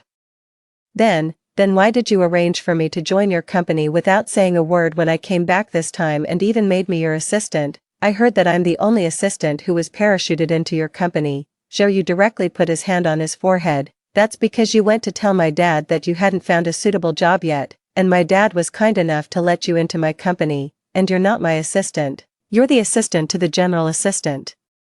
It was originally an idle position arranged for you, and the purpose was to prevent you from affecting my work. As a result, you almost made me lose several customers." The angrier he got, the more he said, and finally he directly said, "Zhu Jing, can you get out of my life?" In the end, Zhu Jing ran out with her face covered. After the dinner gathering, I looked at Father and Mother Zhou somewhat awkwardly and said sheepishly, "Uncle and Auntie, I'm sorry, I ruined your dinner gathering." 7. However, Mother Zhou shook her head. "It's okay, I should actually thank you for helping us see the true face of that girl. She used to be such a nice girl. How did she become like this?" Zhou Yu muttered beside me. "She wasn't nice before either." I couldn't help but find it a bit funny. After confirming that Father and Mother Zhou weren't angry about what happened today, I felt much more at ease. For a long time after that, I didn't see Zhu Jing again. However, her updates frequently appeared in my WeChat moments, and every day there were some words full of sadness and melancholy. It was so sour that it almost made my teeth fall out. Occasionally, she would also post photos of Zhou Yu and her when they were children, saying that she was nostalgic for the past. I saved the pictures and only cropped out the part of Zhou Yu. The guy was quite cute when he was a child, as delicate as carved jade, and not at all like the straight man he is now. I knew that all these were meant for me to see, but if I didn't take the bait, she couldn't do anything about it. But I didn't expect that not long after, she actually became an internet celebrity, because she was good-looking and could dance classical dance, wearing a traditional hanfu. She looked incredibly beautiful in front of the camera, in addition to her sad and melancholy posts in the moments every day. She would also share some wonderful clips of her live broadcasts and the encouragement from her fans. It seemed that she was really going to focus on her career, and both Zhou Yu and I were quite relieved, since she made such a fuss last time. Zhou Yu's parents thought that our marriage should be settled as soon as possible to prevent all sorts of people from getting involved. My parents were also very satisfied with Zhou Yu, so they had no objections. So, under Zhou Yu's urging, we set the date of our engagement at an extremely fast speed. The whole family was busy, and I was the only one who cared about whether the food at the engagement banquet would be delicious. Everything was going smoothly. The problem was that a few days before the engagement banquet, the news that the president of a listed company had abandoned his childhood sweetheart girlfriend and was getting engaged to his mistress began to spread wildly on the internet. The names of Zhou Yu and me, as Zhou Mao and Yan Maoan, were put in the most prominent position. Our photos were flying all over the internet. In today's society, people have a very high level of disgust for scumbag men and mistresses, especially me, as the so-called mistress who knows she's a mistress in their mouths, was severely scolded. Even those sad and non-mainstream quotes I posted during my young and non-mainstream period were dug up and criticized as green tea remarks. I was completely stunned. When Zhou Yu learned about this news, he called me immediately. Yan, don't worry, I will definitely handle this matter well, and it won't affect our engagement. Don't let the comments on the internet affect your mood. I knew he was worried about me, so I responded and told him not to worry. I also started to investigate on my own. It was obvious that the childhood sweetheart was Zhu Jing. So was it Zhu Jing who spread the rumors on the internet? But after checking the situation, I was a bit helpless. This woman was now a somewhat well-known internet celebrity. She didn't publicly claim that she was Zhou Yu's childhood sweetheart girlfriend. Instead, she made frequent mistakes and her eyes were red during a live broadcast last night. People in the live broadcast room all noticed that something was wrong with her and asked about her situation. Then she gently wiped the tears from the corner of her eye and pretended to be strong, saying, "It's nothing, it's just that my ex-boyfriend, who just broke up with me, is about to get engaged soon. I'm a bit sad, but it's okay, babies, I will become stronger and stronger." After that, she started dancing to the music again. This time, she danced the Liangzhu dance, which was desolate and beautiful. However, her words, "my ex-boyfriend, who just broke up with me, is about to get engaged soon," were instantly understood by netizens as the scumbag man cheating on her with a mistress. How could the fans bear to see their goddess being wronged? So the righteous fans began to look for this scumbag man and his mistress. Zhu Jing didn't want to say, but they still found Zhou Yu's information from Zhu Jing's moments in the previous period and the clues on her social media accounts. Of course, they also found my information. At first, it was just spread among Zhu Jing's fans. Later, because of Zhou Yu's identity as the boss of a listed company, it attracted the attention of more people in society. As a result, the stock of Zhou Yu's company also dropped sharply. The current problem was that Zhu Jing had never clearly slandered us on the internet. Every word she said didn't directly point to us. Everything was found out by the fans themselves. She just wiped her tears and persuaded her fans when they were excited. Forget it, don't disturb other people's lives. Everything seemed to have nothing to do with her.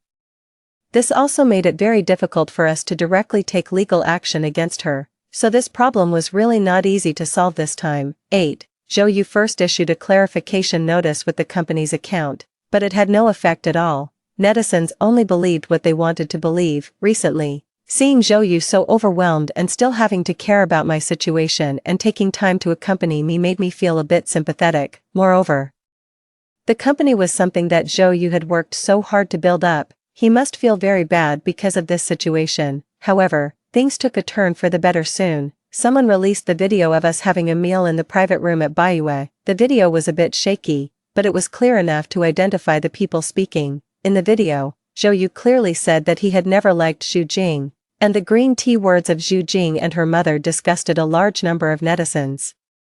Especially when Zhu Jing cried and asked about Zhou Yu's kindness to her in the past and Zhou Yu's refutation. The title of tea girl became popular again for a while. Seriously, so there's no mistress at all. Everything was just imagined by this tea sister. My God, Mr. Zhou was so miserable when he was a child, right? Zhu Jing and her mother really exploited Mr. Zhou since he was a child. Mr. Zhou is such a wronged person. Damn it, I even scolded Mr.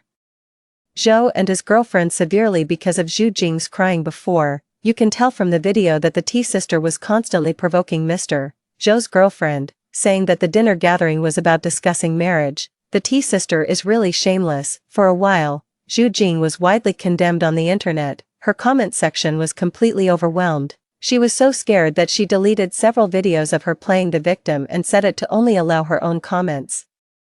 I didn't expect that someone would record the video that day. I quickly called Zhou Yu to ask what was going on. On the other end of the phone, he laughed a bit proudly. "We have to thank my niece for this, the niece sitting next to you. I didn't have time to communicate properly with that little niece because of Zhu Jing's family that day. Yeah, she said that as soon as you entered the private room, the Zhu family's faces changed, and she knew they would cause trouble." She habitually picked up her phone to record live. Unexpectedly, it really came in handy. I was speechless. After being stunned for a while, I said, "The little kid is only a few years old. How is she so smart?" Zhou Yu didn't agree with this. "Don't underestimate children. They're very smart. We really have to thank her this time for helping us turn this situation around." As soon as the public opinion on the internet changed, Zhu Jing couldn't hold on anymore.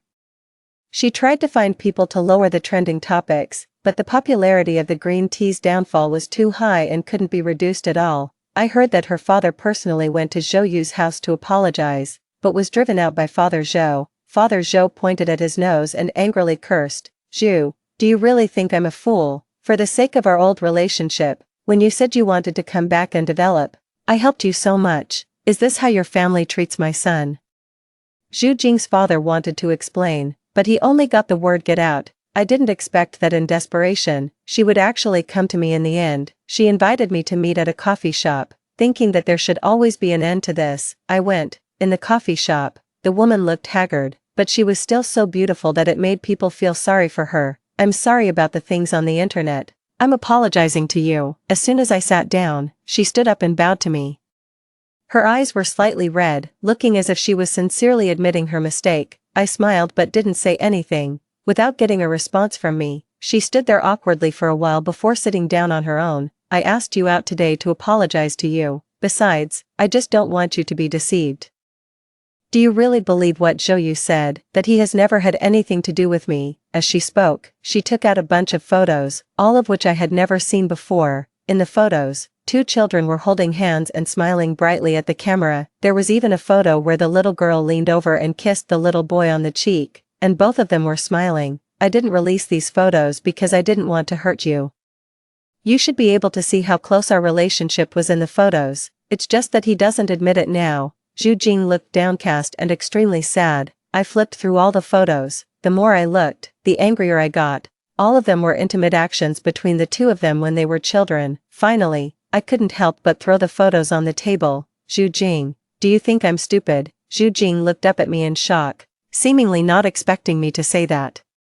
"Using the photos of you two when you were a few years old to sow discord between us. What did you two know when you were still children?" I looked at her speechlessly. "But, we really had a good relationship since we were children. We were childhood sweethearts. It's completely different from what he told you, that he has never liked me. Don't you think he's lying to you?" As she spoke, she looked at me with a bit of frustration, as if hating iron for not becoming steel, and said, "I'm trying to help you." This time, I was really angry and laughed. "Zhu Jing, can you put away those little thoughts that can be seen through at a glance?" As I spoke, I pointed at a girl at the next table. That girl had been holding her phone up as if taking a selfie, but her eyes were fixed on us. "Let me guess, your reputation on the internet has been very bad recently, so you plan to come to me, to expose my boyfriend's lies to me, to make me be indignant with you. Let your friend take a photo of this scene, then you can post it on the internet and push everything onto Zhou Yu, saying that we were all deceived by him, right?" Zhu Jing's eyes widened in disbelief as she looked at me. How did I know?" I sneered. "If you had used your brain a little, you wouldn't be this stupid. Those photos of yours have no effect on me at all. Do you want to see the photos of me and my neighbor brother when I was a child?" After that, I walked up to the girl at the next table. At this time, she was already so anxious that she was sweating all over. I looked at the screen. Well, it was still a live broadcast. Now the whole screen was full of comments scolding Zhu Jing for being insidious and praising me for being smart. Damn, I didn't understand at first. I didn't expect Zhu Jing to have this intention. "Sorry. At first I really thought Zhu Jing was going to help Yan Yan. How can Zhu Jing still have the nerve to show up? This is the first time I've seen such a shameless person. That girl couldn't control it anymore when she saw the comments and quickly turned off the live broadcast. At this moment, a figure also rushed into the coffee shop. Zhou Yu almost burst in. When he saw me, he hugged me tightly into his arms. Don't believe her. Those photos were all taken under the inducement of her mother. I didn't understand it at that time and had no idea. He explained in a hurry, and his words were a bit unclear. He probably watched the live broadcast but didn't see the later part. I nodded, stood on tiptoe, and kissed him on the lips. Don't worry, I don't believe what she said at all. Only after being kissed did Zhou Yu feel relieved, and the look of fear on his face at first was replaced by a sweet smile. However, when he turned around and saw Zhu Jing, his face darkened again. Zhu Jing, if you still dare to sow discord between us, don't blame the Zhou family for being ruthless. As he spoke, he didn't even look at her and pulled me out, completely ignoring Zhu Jing's crying and blocking. Then, Zhou Yu asked the company to issue another statement. This time, without giving any face, he exposed all the things Zhu Jing had done, including the incident of her being taken to the police station for stealing and using his phone last time. Regarding this matter, Father Zhou also specifically apologized to me, saying that at that time he received a call from Zhu Jing's family and thought that Zhu Jing really wanted to help but accidentally made a mistake and was sent to the police station by Zhou Yu. That's why he asked Zhou Yu to reach a private settlement and release the person. 9. Finally, this seemingly serious father said somewhat awkwardly, Yan Yan, don't worry, you are the daughter-in-law recognized by our Zhou family. We won't let anyone bully you. I will never have any more dealings with the Zhu family. After that, he said worriedly, if you're wronged in the future, you have to speak up like you did this time. We'll stand up for you. Don't wrong yourself. In the end, if you're heartbroken and run away, it won't be easy for Zhou Yu to find a wife. Well, it seemed that another man had been poisoned by those Jihu articles. Presumably, this must be Zhou Yu's doing. Regarding this, my future mother-in-law, Zhou Yu's mother, was very satisfied. She said that since Zhou Yu showed those Jihu articles to his father, the old man had been paying more and more attention to her. The day of the engagement soon arrived. Since it was just an engagement, we didn't invite too many people. We just set up a few tables for our relatives and friends within the family. However, when my parents and I were on our way to the hotel, we were met with someone trying to stage A. The person who staged the was none other than Zhu Jing, who was severely scolded online some time ago. In the end, she recorded an apology video with no makeup on,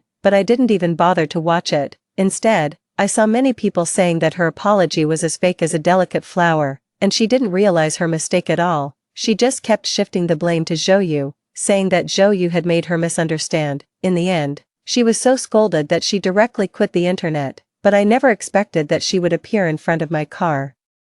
When I got out of the car and saw Zhu Jing lying on the ground, her face was pale and she looked extremely haggard at this time. She looked at me as if I were her enemy, but she still suppressed her anger and said, Yan Yanwan, can you let our family go? I was a bit confused and asked, let which family go? What are you pretending for? It's all because of you. Now the Zhou family is targeting our family everywhere, and our family's business is almost unable to continue, because of you.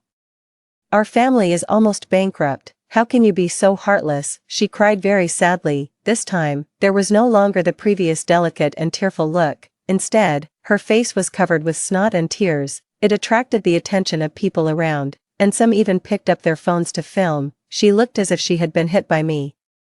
I asked with a cold face, are you going to get up or not? Unless you ask the Zhou family to let our family go and ask Zhou Yu to invest in our family, otherwise I won't get up, and you won't be able to get engaged today either. This time, she was no longer love-struck. She was only focused on helping her family, but I didn't know anything about the Zhou family taking action against the Zhu family. I never asked about such things. Just as I was frowning and about to call Zhou Yu, my father got out of the car. Dad, why did you get out? The old man shook his head and walked to Zhu Jing's side with a kind smile on his face, but the words he said were, little girl, the bankruptcy of your Zhu family has nothing to do with the Zhou family. Zhu Jing looked at my father in surprise. Apparently, she didn't understand who he was. My father continued to smile and said, your Zhu family moved to the north to develop back then. It was okay in the first 2 years, but later, due to your father's poor management, you had already lost all your capital. You've been struggling to hold on for all these years and finally couldn't hold on anymore, so you came back here. After coming back, in order to make a comeback, you set your sights on the Zhou family, and the Zhou family, out of the little friendship from years ago, gave you a lot of help, but you were greedy, so you targeted Zhou Yu, even though you knew he was with my daughter. You still tried to seduce him everywhere and disrupt their relationship. No, I really like you. We were childhood sweethearts since we were young. Zhu Jing screamed and shook her head, her eyes full of panic, but my father didn't stop. Instead, he continued, you'd better get out of the way right now, otherwise, if the Ma family from the northeast, whom you deceived, finds out your current whereabouts, do you think they will come looking for you? And guess if there's anyone here who will still protect your Zhu family. After all, my father was an experienced person. The sense of oppression when he spoke was something that Zhu Jing, a young girl, simply couldn't withstand. She almost scrambled to the side and quickly said, don't tell them, then you'd better not delay the time for my daughter's engagement, my father said lightly. As he spoke, he pulled me into the car. In the car, I asked my father curiously how he knew about the situation of their family. He sneered and said, my daughter has been bullied. Do you really think I would not react at all? As he spoke, he glared at me reproachfully and said, you should tell your father about such things earlier in the future. After I repeatedly promised and nodded, he told me that when the incident was making a big stir on the internet, my father didn't rush to deal with the online matter. Instead, he went to investigate the situation of the Zhu family. Only then did he find out that the Zhu family had already gone bankrupt in the north and had offended many people. The biggest one among them was the Ma family. Originally, it was agreed that Zhu Jing would marry into the Ma family in exchange for the betrothal gift. Who knew that this family took the betrothal gift and quietly ran away? Now the Ma family still has other matters to deal with. After they finish dealing with them, they will come looking for the Zhu family sooner or later. After the local families heard the news spread by my father, who would still dare to have contact with the Zhu family, the matter of the staged accident for blackmail was resolved very easily, and the engagement ceremony was also very smooth. However, even after getting engaged, Zhou Yu was still nervous every day, feeling that he wouldn't be at ease until we got married. Recently, he has read a lot of stories about chasing one's wife after making mistakes. He also takes me to the doctor for a check-up every now and then. He was afraid that I would be like the female lead in a sadistic novel and have cancer or something. I slapped this silly man on the head and said, can you think something good about me? Zhou Yu touched his head awkwardly and said, okay, you must be fine. My wife will live a long and healthy life. The next time I saw Zhu Jing was at a business cocktail party. Zhou Yu was chatting with several CEOs about business matters. I felt bored and planned to find a place to sit by myself, but I never expected to meet Zhu Jing. At this time, she was dressed up beautifully, but it was obvious that she was haggard. When she saw me, she was also obviously stunned for a moment. I could clearly see the anger in her eyes when she saw me, but this time she didn't dare to come forward and cause trouble for me. However, when she saw me sitting across from her, she got up in a panic and prepared to leave. Just as I was about to open my mouth to question her, I heard a sweet and delicate female voice on the other end of the phone. Who is this? Byron, this part seems incorrect in the original text. Maybe there's a mistake. Ignoring this for now. When she saw the man, Zhu Jing was extremely nervous. Even though she was being careful, the man still pinched her arm hard and dragged her to the side. That's someone from the Ma family, Zhou Yu said, appearing beside me at some point. Remembering what my father had said about the Ma family before, it seemed that they had really come looking for her. I didn't know how much my father had helped in this. Did Zhu Jing marry into the Ma family? He shook his head and said, the Ma family won't have her. The Ma family made preparations when they gave the betrothal gift. Now that betrothal gift has been manipulated into financial embezzlement. Zhu Jing's father has already been imprisoned. Zhu Jing is staying with Ma Dong without any status just to make a living. Anyway, life is not easy for her. After hearing this, I looked in Zhu Jing's direction again. Sure enough, I saw that Ma Dong was pushing Zhu Jing out to accompany the guests for drinks. People, one really shouldn't be greedy. For example, I'm never greedy. I don't even dislike Zhou Yu. This fool who likes to read sadistic female-oriented novels. Story 2. When I was in school, I fell head over heels for Song Chiri and pursued him relentlessly for many years. I bullied others using my influence, discarding love letters others gave him, and even knocked over a lunchbox that Lin Wanbai had prepared for him. Later, when the school auditorium collapsed, I lost my legs while trying to save him, out of a sense of obligation. He married me as my parents had hoped. He spent his life entangled with me. As I became irritable and quick-tempered due to my disability, Lin Wanbai said that he was meant to shine within his own circles, instead of being trapped by me, living a life of depression and unfulfillment due to guilt. One ordinary day, I drowned myself in the bathtub. When I opened my eyes again, I found myself back in my school days. My first encounter with Lin Wanbai ended with my hysterics.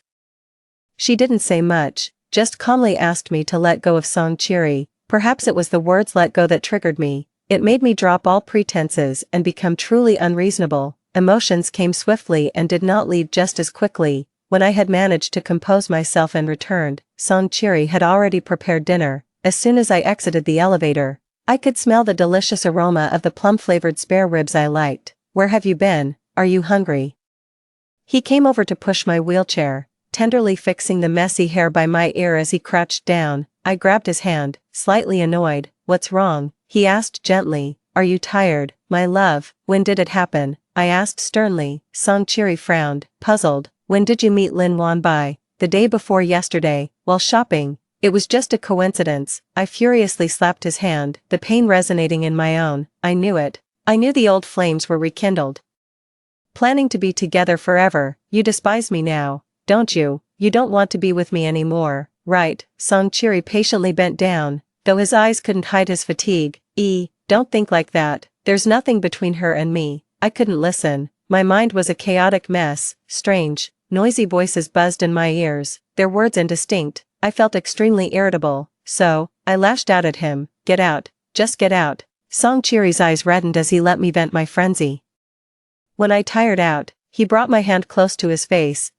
"I won't leave you. I don't need your pity. Just go away," I yelled, striking him hard. He turned his head from the force of my slap, his cheek quickly swelling. Yet, I forcefully pushed him away and wheeled back to my room. No matter how much Song Chiri apologized or pleaded, I refused to open the door. I was furious, yet I didn't understand why. Confusion and fear overwhelmed my mind. I screamed and cried hysterically in the bedroom, as if trying to cry myself to death on the spot. When I regained my senses, the room was a mess and it was already dark. Only the pale moonlight seeped through the window. I realized I had truly gone mad. The door opened, and there sat Song Chiri at the threshold, helplessly hugging his knees, leaning against the wall. The sound of the door startled him awake. He quickly got up, checking on my condition from all sides. Once assured I was okay, he embraced me.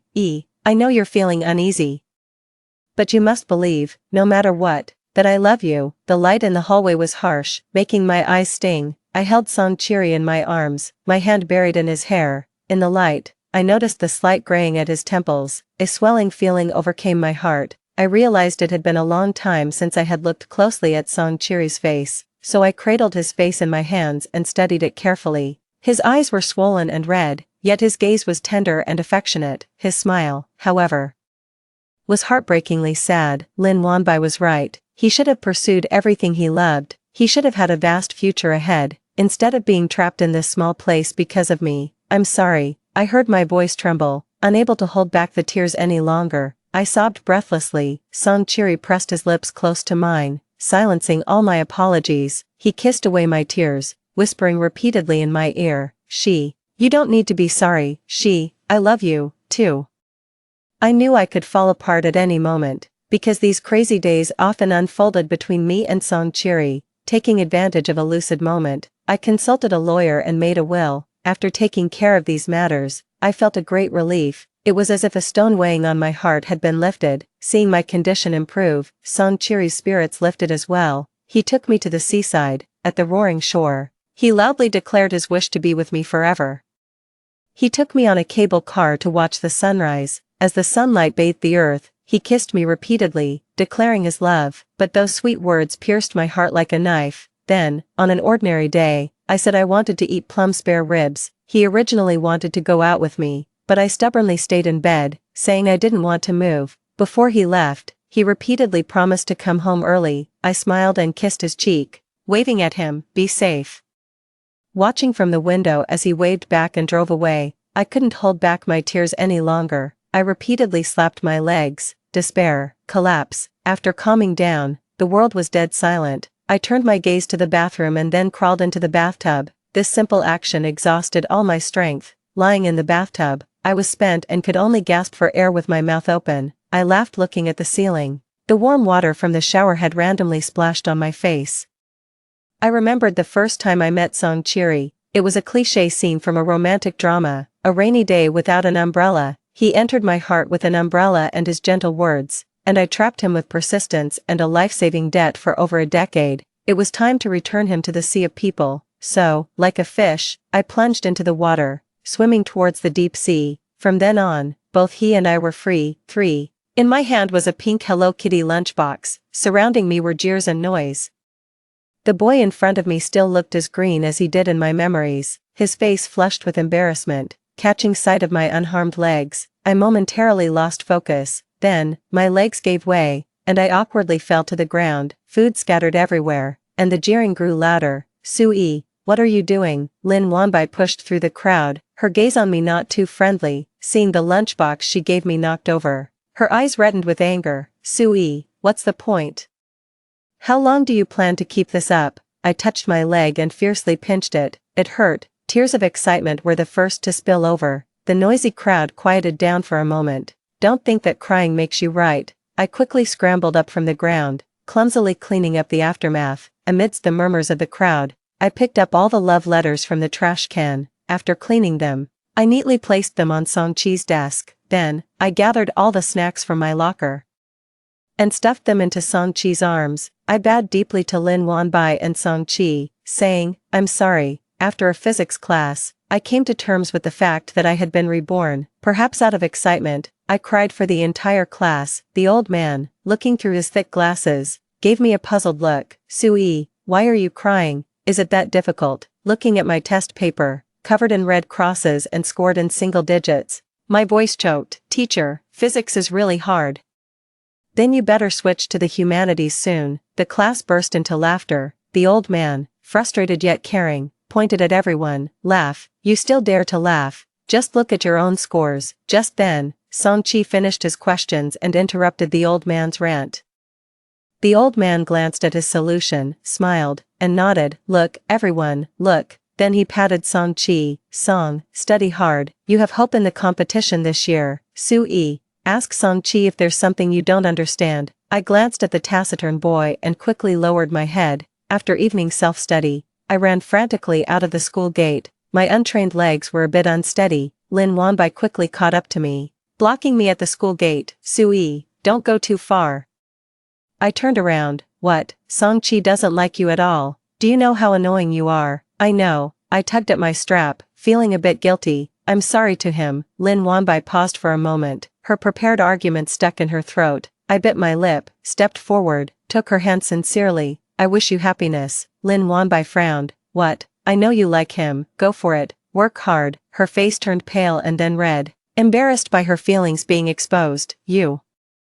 What are you talking about? It's obviously you who likes." I turned and ran into the night. Lin Wanbai chased after me, shouting, "Sui, stop talking nonsense." On Monday, I joyfully moved my books to the humanities class. Standing on the podium with my backpack, smiling, I said goodbye to my classmates of 2 years. Although it's early, I still hope everyone achieves great success. I took out a big bag of snacks from my backpack. I used to be quite annoying. I apologize here. And thank everyone for taking care of me during this time. I handed out snacks to everyone. When passing Song Chi, I specifically picked his favorite canned yellow peach. "Sorry for bothering you for so long. I hope I haven't influenced you." Song Chi glanced at me quickly, then lowered his head. "No." Although I knew he was always generous and good-tempered, I still felt so guilty I wanted to cry. In the 15 years we've been entangled, I owe him too much.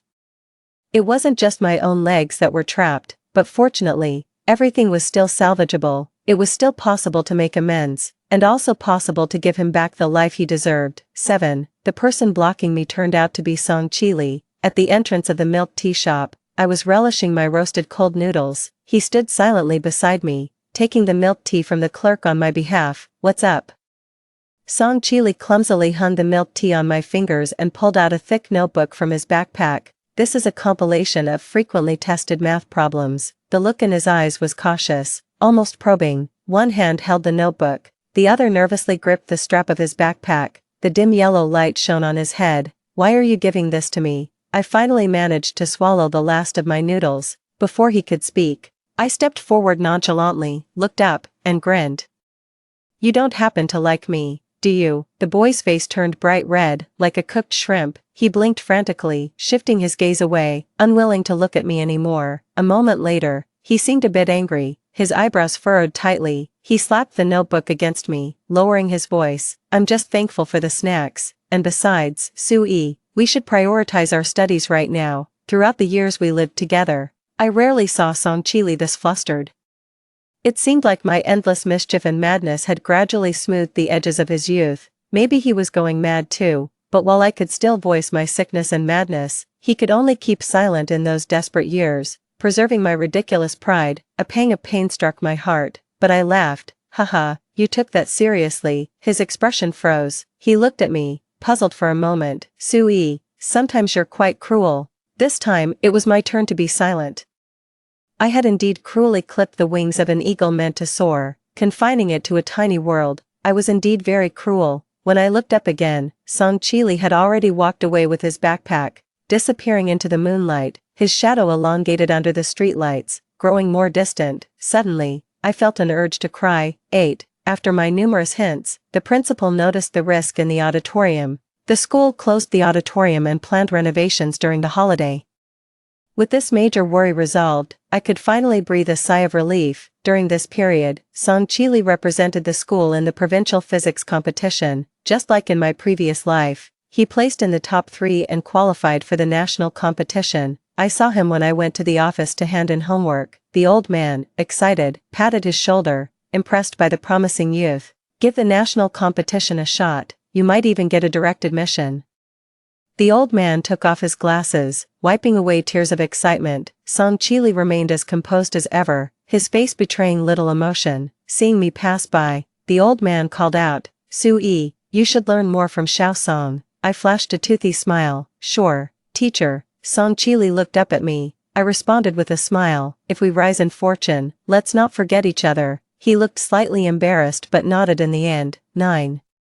The school seized the tail end of the term to hold an arts festival. Everyone knew that next semester they would face the tough challenge of the senior year. Thus, everyone was particularly excited about this festival. In my past life, I was completely focused on Songchili and paid no attention to such events. This time, I actively collaborated with my classmates to create a drama, from the script to rehearsals, to costumes and music. I invested myself fully, at 17 or 18. At the peak of our creative prowess, our original play caused quite a stir. Standing on stage during the curtain call, I was so moved that I nearly cried. It was then I realized how much I had missed in this chapter of life we call youth. After the show, I ran into Songchili backstage. His white shirt made him look even younger than usual. He had signed up for a singing and guitar performance. Seeing me crying uncontrollably, he appeared surprised. "I got too emotional," I said with a laugh, wiping the tears from my eyes. "What are you going to sing?" Songchili touched his guitar and replied, "On a bridge." In my past life, Songchili hadn't signed up to perform. Maybe back then, I had bothered him too much, and he couldn't spare the mental energy to participate in these activities. "You were amazing," he said with a gentle smile. "Really impressive." The host had already announced the end of the interval. I waved at him. "It's your turn to go on stage now. Good luck." The drumbeat started, and Songchili went up on stage with his guitar. I peeked from behind the curtain. The audience was full of youthful, fresh faces, and the sound of the Morin Chor filled the speakers. The spotlight shone on him, a figure meant to dazzle. "But Songchili, why does your song sound so full of regret?" At last, I chalked it up to the melodramatic emotions of youth. My thoughts suddenly shifted. I wondered if during those nights spent with me, he ever glimpsed moments of his younger days in his dreams. But waking up to the silence of a long night, all that remained was his wife, afflicted with a mental illness. It was all too despairing. Watching him, I was unable to hold back tears. Songchili, holding his guitar, looked my way. I turned my head, unable to meet his clear eyes. In my past life, an accident at the art festival had occurred. After today, history would be rewritten. I would not lose my legs, and Songchili would not be hindered by me. We would both head towards a bright future. But it seems there's always someone facing troubles in this world. as I passed by an alley, several people were standing inside, a few crimson lights flickered from a dark box, followed by malicious voices. "What are you looking at? Get lost." A man with a cigarette gestured at me. Not someone I could afford to provoke. I shrank my neck, hurriedly shifted my gaze, and quickened my pace. Voices came from the alley. "Lin Wanbai, you're seeking death." Then, a crisp slap sound. I stopped in my tracks and turned back to the alley entrance. "Damn it, you really want to die, don't you? Haven't I given you chances?" the leader said. Seeing me return, the group turned to look at me. Lin Wanbai was crouching in the corner, casting a pleading look towards me. "I called the police," I said to the leader. Someone sneered. "Everyone knows you're not allowed to bring phones to school. You think we're easy to fool, huh?" I pulled out my phone from my pocket. "Sorry, but I really did call the police. Phones weren't allowed in school, but I always sneaked mine in." A tattooed thug squeezed through the crowd, fixing his gaze on me. "What's your name?" My heart raced, but I forced myself to look up and said, "Buchu." An eerie silence fell over the alley. "You just wait." The man spat a puff of secondhand smoke at my face. The smoke made me cough violently. A group of people trickled away, their mopeds buzzing faintly in the night air. I stepped forward and helped Lin Wanbai to her feet. Her face was swollen, and her eyes were red. "Thank you," she said, her voice tinged with a sob. "It's okay. Where do you live? I'll take you home." She turned to look at me, her expression complex. "The one who spoke out earlier is my stepbrother." I didn't want to delve too deeply or get involved in someone else's family matters. Just then, Song Chilai approached from a distance. I raised my hand. "Song Chilai." I pulled Lin Wanbai over and walked up to him. "Little Bai is timid. You take her home." Song Chilai frowned slightly, his lips barely moving. "Time to show some chivalry." I patted his arm and took my leave. In my previous life, because of me, they missed each other even though they were perfectly matched. This time, I would do my best to make amends. 12. The start of senior year in high school. Song Chilai outdid himself, securing a first-place prize in the national competition. The school celebrated with banners and a dedicated promotional board praising him. Speech under the national flag on Monday. The principal, trembling with excitement, almost fainted as he read from his notes on stage. When Song Chilai went up to speak, the applause lasted for over 10 minutes. My hands hurt from clapping so hard, yet he put aside his prepared speech and spoke eloquently and naturally. The applause thundered once again. This time, he truly made a big splash. 13. But fate seems to love playing tricks on people. Just a month ago, Song Chilai was basking in applause and flowers on stage. A month later, when I saw him again, he was uncharacteristically downcast. Even during morning exercises, he seemed distracted, like a frostbitten eggplant. I had a hunch, so I stopped Lin Wanbai. "What's wrong with Song Chilai?" Lin Wanbai looked troubled, hesitating. This only seemed to confirm my suspicions. "There's a long road ahead. Don't let this affect your entrance exams." Lin Wanbai rolled her eyes at me sharply. "What are you even thinking about?" "So, what's been going on with Song Chilai lately?" Lin Wanbai gritted her teeth. "Song Chilai's mom is sick." She sighed deeply. "Cancer." 14. I realized I never truly understood Song Chilai. I knew he was from a single-parent family and that his mother had high expectations for him. His mother had only appeared during our wedding in my previous life. Beyond that, I knew little else. I didn't know what I felt as I followed him. He had applied for a waiver from evening self-study, just because he needed to rush to a restaurant to wait tables. After the restaurant closed, he washed dishes until the moon was high in the sky. Only then would he drag his exhausted body home, shoulders slumped, the weight of life pressing down on his shoulders, leaving him breathless. "Song Chilai is quite proud," Lin Wanbai said. She sighed again. "He seems to be thinking about not going to college. If not college, then what? Private tutoring, or maybe re-enrolling in another school to make money." I was at a loss for words. His mother's illness needed money, and all he could do was use his outstanding academic performance to earn it. "I want to help him." Lin Wanbai hesitated before finally speaking.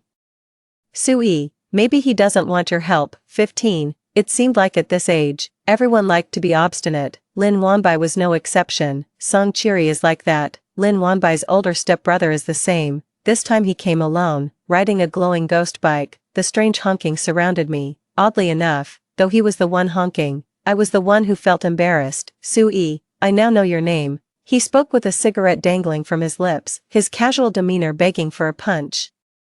"What a coincidence. My surname is also Su Weilon." "Such a pity. wasting such a nice name, date me, and I'll drive you to and from school, a cringe-worthy cliche that made me want to bang my head against a wall. I just kept my head down and walked on, feeling snubbed. He quickly got irritated. He grabbed my backpack. Sue, are you listening to me? I had no choice but to stop. I've already made myself clear, no dating. Sue Waylon was puzzled. Why? I don't like it.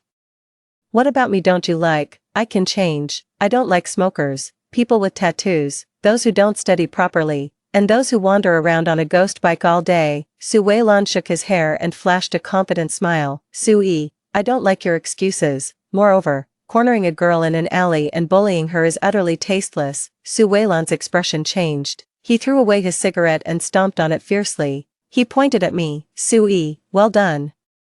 Someone stepped between me and Sue Waylon. I looked up. It was Song Chiri. He shielded me behind him. Harass her again, and I'll call the police. Sue Waylon laughed. What? Is the police station part of our school, or is it right here in our school? I pulled Song Chiri away. Don't waste words with him. Sue Waylon continued to honk his horn loudly behind us.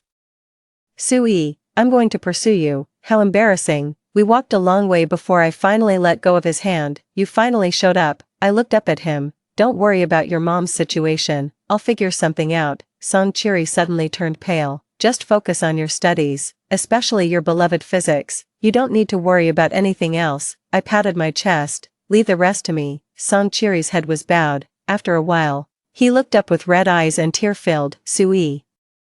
This is my own matter. I patted his shoulder. Don't be formal with me. I owe you that. I don't need it, Song Chiri managed to say. I didn't realize before how stubborn he was, and I don't like physics. With that, he walked away. Under the streetlight, his figure was upright and firm. This is a time when kids are sensitive and prideful. Lin Wanbai was right. He is a proud person, but I have no disdain for him. I simply want to help in my own way as much as I can. I sniffled again. Feeling the tears welling up, I tried to convince my parents to support Song Chili. I told them about his excellent character and promising future, how helpful he had been, and that my improvement in math was all thanks to him. I also shared about his unfortunate circumstances and his tragic family background, but parents know their children best. My ulterior motives were never hidden from their eyes. One day, my mom gently pushed open my bedroom door and asked, "Honey, you like him, don't you?"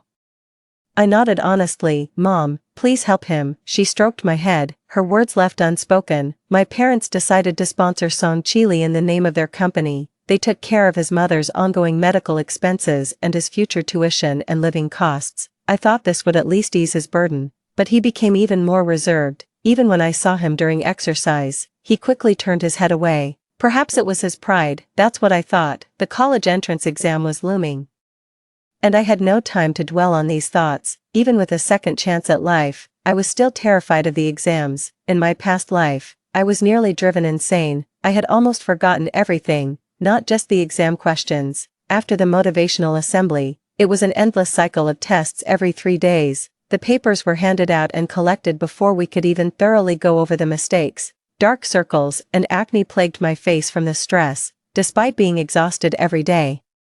My weight kept increasing. I felt like a taut string, close to breaking. Finally, when the bell rang and the English papers and answer cards were collected, I sighed a long breath of relief. It seemed like just another ordinary day, but I had secretly lived through it twice. In the class group chat, everyone was noisily discussing the next steps. I looked at Song Chi-Li's profile picture, wanting to ask how his exams went, but then I remembered he had already been recommended for admission.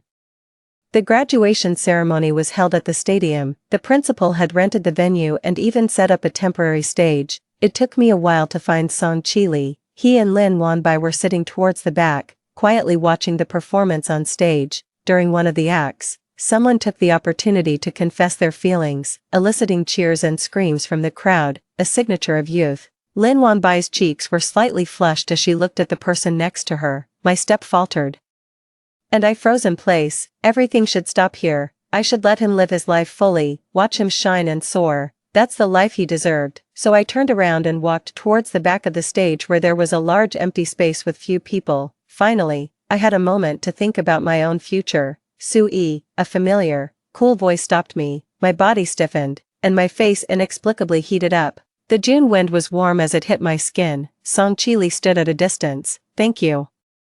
He was standing against the light. "I will pay you back the money," he said. "No, you don't have to," I replied, stepping forward a bit flustered, but Song Chili took a half step back. "Sui, I don't want to owe you anything. I want to do this squarely." Fireworks burst in the sky, illuminating his face. He was crying. "I like you." The evening breeze was still warm, carrying the sound waves from the stage and crashing into my eardrums. His confession was like a witch's spell. I stood there, across from him, speechless as if struck. My limbs started to go numb, a premonition of being poisoned. Finally, I asked him as he continued to cry, why. Was it because I reached out to help him? So the butterfly of his youth fluttered its wings, finally stirring up a storm in his heart. But, Song Chili, this isn't liking, not even a flutter of the heart. He choked back tears, about to reveal the answer to all this. But the music of youth abruptly stopped, and the stage speakers emitted a piercing screech. I saw the neon lights swirling, the stage collapsing, the steel frame rushing towards Song Chili and me. Memories overlapped rapidly in my mind as I frantically lunged towards him, still immersed in sadness. I pulled him away, then pushed him aside. I saw the brilliant Milky Way swirling, heard the noisy cries and shouts. Excruciating pain dominated my body, as if to completely tear me apart, after a long surgery. The anesthesia plunged me into a long nightmare. In the dream, memories were jumbled, filled with shattered vases and plates, a complete mess. What remained was Song Chili's eyes, misty and slightly red, yet filled with a deathly stillness. Waking from the dream, I looked at my legs, wrapped due to injuries, and felt despair and fear again. Could it be that, given another chance, I would still be unable to change the inevitable? No, I cannot repeat the same mistakes. Before Song Chili could visit, I asked my parents to transfer me to another hospital. Perhaps my legs can still be saved. Maybe I can stand again. Heaven forbid. My legs weren't amputated. They won't bear ugly scars. I still have a chance. Overnight, I completely removed myself from Song Chili's life. Like an extra who exits the stage early after a performance, I didn't even stay for the curtain call. I blocked and deleted all his contacts, trying to use this clean and thorough method to quickly exit his life. I'm scared. Scared of history repeating itself. I didn't even dare to delve deeper, to question where his feelings for me originated. Perhaps we should sit down and have a proper talk. He leaned against the colonnade in the park, and I sat in a wheelchair by his side. We both gently watched the artificial lake ripple with the breeze. He slowly shared his journey of the heart, and I listened, visibly moved. What then? To love, to marry, and then to suffer through the long years. I no longer want such an ending.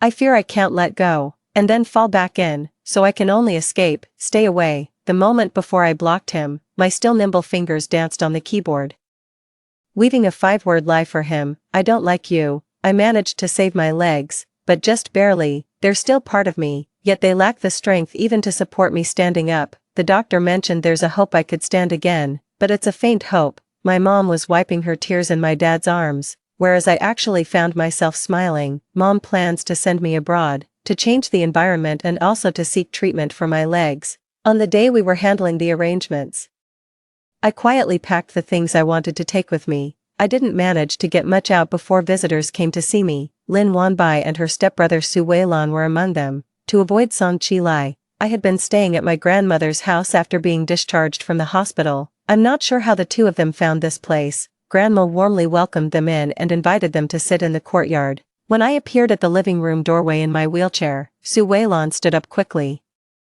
He rushed to my back and helped push my wheelchair. We stopped in front of Lin Wanbai, who was holding some melon slices that Grandma had cut. Her eyes were red, and she focused on my legs. "Sui, your legs." I smiled and lifted the thin blanket to show my pale and skinny calves. "They're still here." I pinched the loose muscles. "Be happy for me. I might be able to stand again." "Really?" Su Weilan spoke first, and that's when I noticed him. He had a buzz cut and even removed his tattoos, looking much fresher. There was less fierceness in his eyes, though he still had a bit of a reckless air. Lin Wanbai hesitated, glancing at me and then at Su Weilan. "Why are you looking at me?" Su Weilan snapped. I waved him off. "I want to talk to Lin Wanbai alone. Step away for a bit." "What can't I hear?" He was slightly upset. "If it weren't for me, would she have found you?" Su Weilan. "Do you really need to be involved in a girl's topic?" He reluctantly tried to stay, but after I crossed my arms and showed annoyance, he walked away sulkily. It was just Lin Wanbai and me in the courtyard now. She lifted her red eyes to me. Song Chi-lai, he's been looking for you. Hearing that name gave me a feeling as if ages had passed. I quickly averted my gaze and picked up a piece of sweet melon from the table.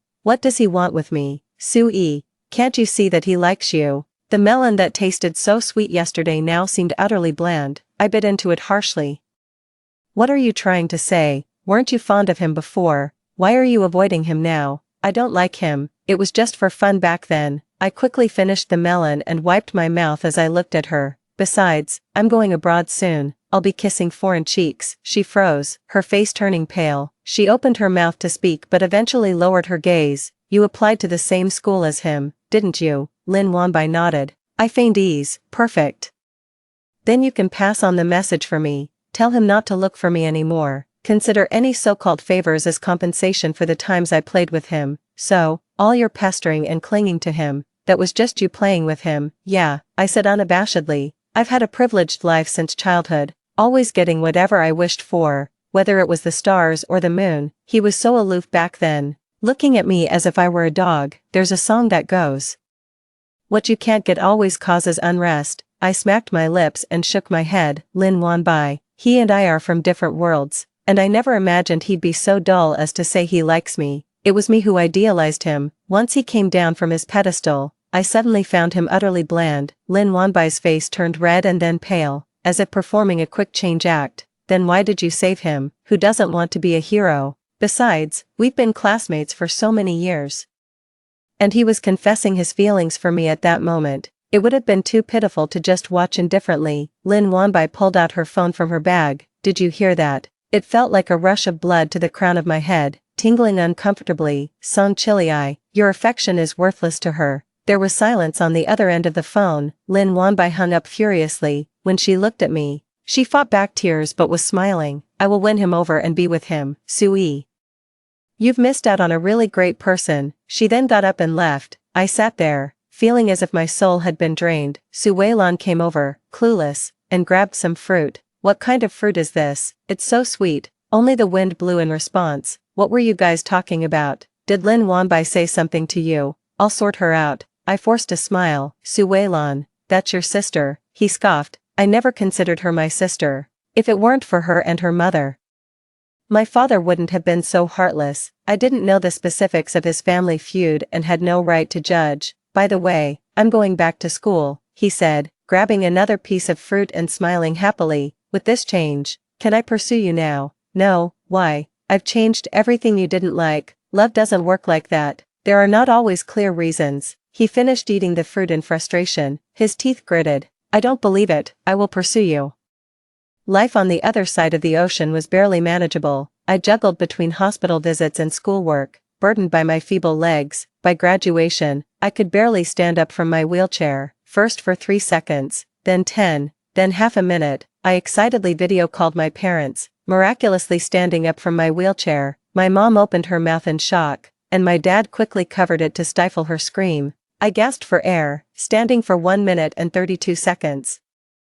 It was a new record since I had been able to stand. Even though I was sweating profusely, I was overjoyed. Like the little mermaid who gained legs and stepped onto land from the depths of the ocean, I fell back into the wheelchair, laughing heartily until I ended up sobbing. My mom praised me through her tears, eventually also breaking down crying. Dad silently shed tears and immediately changed the call to a video conference, deciding to visit me with Mom overnight. I can stand up now. Eventually, I'll be able to walk, to run, and to jump. When I was able to walk independently again, I came across news about Song Chi-lai. He had secured a position for his master's program during his undergraduate studies, and later went straight into a combined master's and PhD program due to his publication of a significant paper. He has risen high. Like many others, I have begun to look up to him. He appeared as a special guest in an interview, casually promoting physics, thanks to his good looks.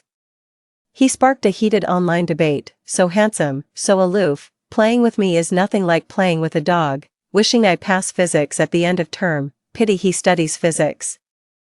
Wonder if we'd have anything in common after getting married. Amidst the flurry of discussions, his past was dug up, and so was the news of my dismal grades in physics. Someone leaked that I had once pursued him aggressively, making it sound very dramatic. Wow, handsome and smart, I'd chase him too if I were his classmate, the aloof scholar and the beautiful fool. I'm here for it, like a real-life Xian Qin and Ji Shu. The netizens discussed wildly, even speculating about the outcome for Song Qili and me. Facing what was said online, I moved far away, while Song Qili was engrossed in his research. They let their imaginations run wild with speculation. Finally, an alumnus of Song Qili stepped forward to set the record straight, stating that Lin Wanbai and he were the true match of talents and beauty. That's when I was overlooked. A small group of people still shipped Song Qili and me. Some even dug up my social media accounts and found my photos, but it didn't make much of a splash. It's the talented couples that people love to see. Anything else is just a sideshow. During the grand anniversary celebration of University A, Song Qili and Lin Wanbai were invited as distinguished alumni. The event was a hot topic online, and University A kept up with the trend by live-streaming the celebration. The public's enthusiasm for gossip was undiminished, with some bold enough to ask about his personal life during the interaction segment. The host awkwardly mentioned privacy and tried to deflect the topic. Song Qili smiled gently, took the microphone, and began to tell a story. This is a story about love. A man kissed his wife on the forehead before leaving home to buy groceries. She waved at him with a smile, reminding him to be careful. On his way home, remembering his wife was in good spirits today, he bought her a bouquet of flowers. He also picked up her favorite cake from the past. Seeing the lights on at home, his heart filled with happiness, but when he reached his apartment and called out several times, his wife didn't come to the door. He thought she'd be happy to see the flowers he brought. Perhaps she was upset because he was gone too long. He entered the living room and found it empty. She wasn't there. It seemed she was annoyed by his late return. He walked familiarly to the bedroom, softly apologizing. The bedroom door was ajar and unresponsive. It seemed she was giving him the silent treatment. He pushed the door open, and the bed was empty in the darkness. He became anxious, quickly turned on the light, and scanned the room. His wife was nowhere. Not even her phone was there. His heart started pounding chaotically, and he began calling out her name, but no one responded. Maybe she went out. He tried to reassure himself. Suddenly, he turned his gaze towards the bathroom, a bad feeling rising in him, almost crawling. He made his way to the bathroom door. The door was locked, and he couldn't open it. He suddenly felt a surge of fear and began to frantically bang on the door, calling out his wife's name as he did so. When the door burst open, he saw the empty wheelchair, and his wife, lying quietly in the bathtub. The bathtub was filled with water, and his wife lay there, submerged, like a sleeping princess. He lifted his wife from the bathtub, his throat releasing a mournful cry. He called her name over and over, but couldn't wake her. In tales, the prince awakens the sleeping beauty with a kiss. He tried to do the same, but he was no prince, and his kiss held no magic. Song Qili stopped abruptly, his eyes scanning the juniors and seniors seated below. Their faces were a mix of confusion and some even showed disdain. The comments on the live feed were relentless. What's this? So that's it? Is the gap between me and the top student really that big? What is he talking about? What wife? Is the top student married? Is my fantasy couple going to break up? Someone in the audience loudly asked him. Senior, who do you really like? Lin Wanbai averted her gaze silently. A sudden pain gripped Song Qili's heart. He thought he had made himself very clear that there would be someone who resonated with his feelings, who understood what he meant. But that person seemed unwilling to respond. Just as silently as choosing to drown in the bathtub, she chose to drift away from him. In her will, Sui left all her assets to him. She wanted him to continue his physics research, to pursue his passions. Only then did he realize that throughout their decade-long marriage, Sui had thought he stayed only out of gratitude, but every confession he made came from the depths of his heart. He truly loved Sui. From the moment she stumbled into his life and eventually his heart, her unreasonable tantrums, her smugness when she sneaked glances, he noticed them all, and in the end, he personally buried Sui in a small box. He placed his lifelong love. He followed her wishes and silently dedicated himself to physics, but his passion was never truly physics. He was almost mad, driven by a certain obsession. Others thought he was engrossed in academia, but only he knew what he truly wanted to do. He tried to unravel the universe, to solve the mysteries of time. He tried to return to the past, to the beginning of their story. He told himself throughout the decades that separation was not to be feared. Even if he never succeeded, he would become the wind. The atoms in the universe do not perish. He would meet her again someday, even if in the end, it was only as particles of dust, nestled together. In his final year, plagued by illness, he solved the equation of time. He successfully traversed the seas of time, passed through the flowers of memory, and touched the moments of her, but it was only for a moment. He tried, failed, and tried again, over and over, his growing madness fueled by undying love. He borrowed the lyrics to sing in He Chiao, let me take one more look at you, but his time was too short. Before he could say hello, he had to rush off, hoping for a next time. He kept trying, kept failing, until he stood before her, tears streaming down his face.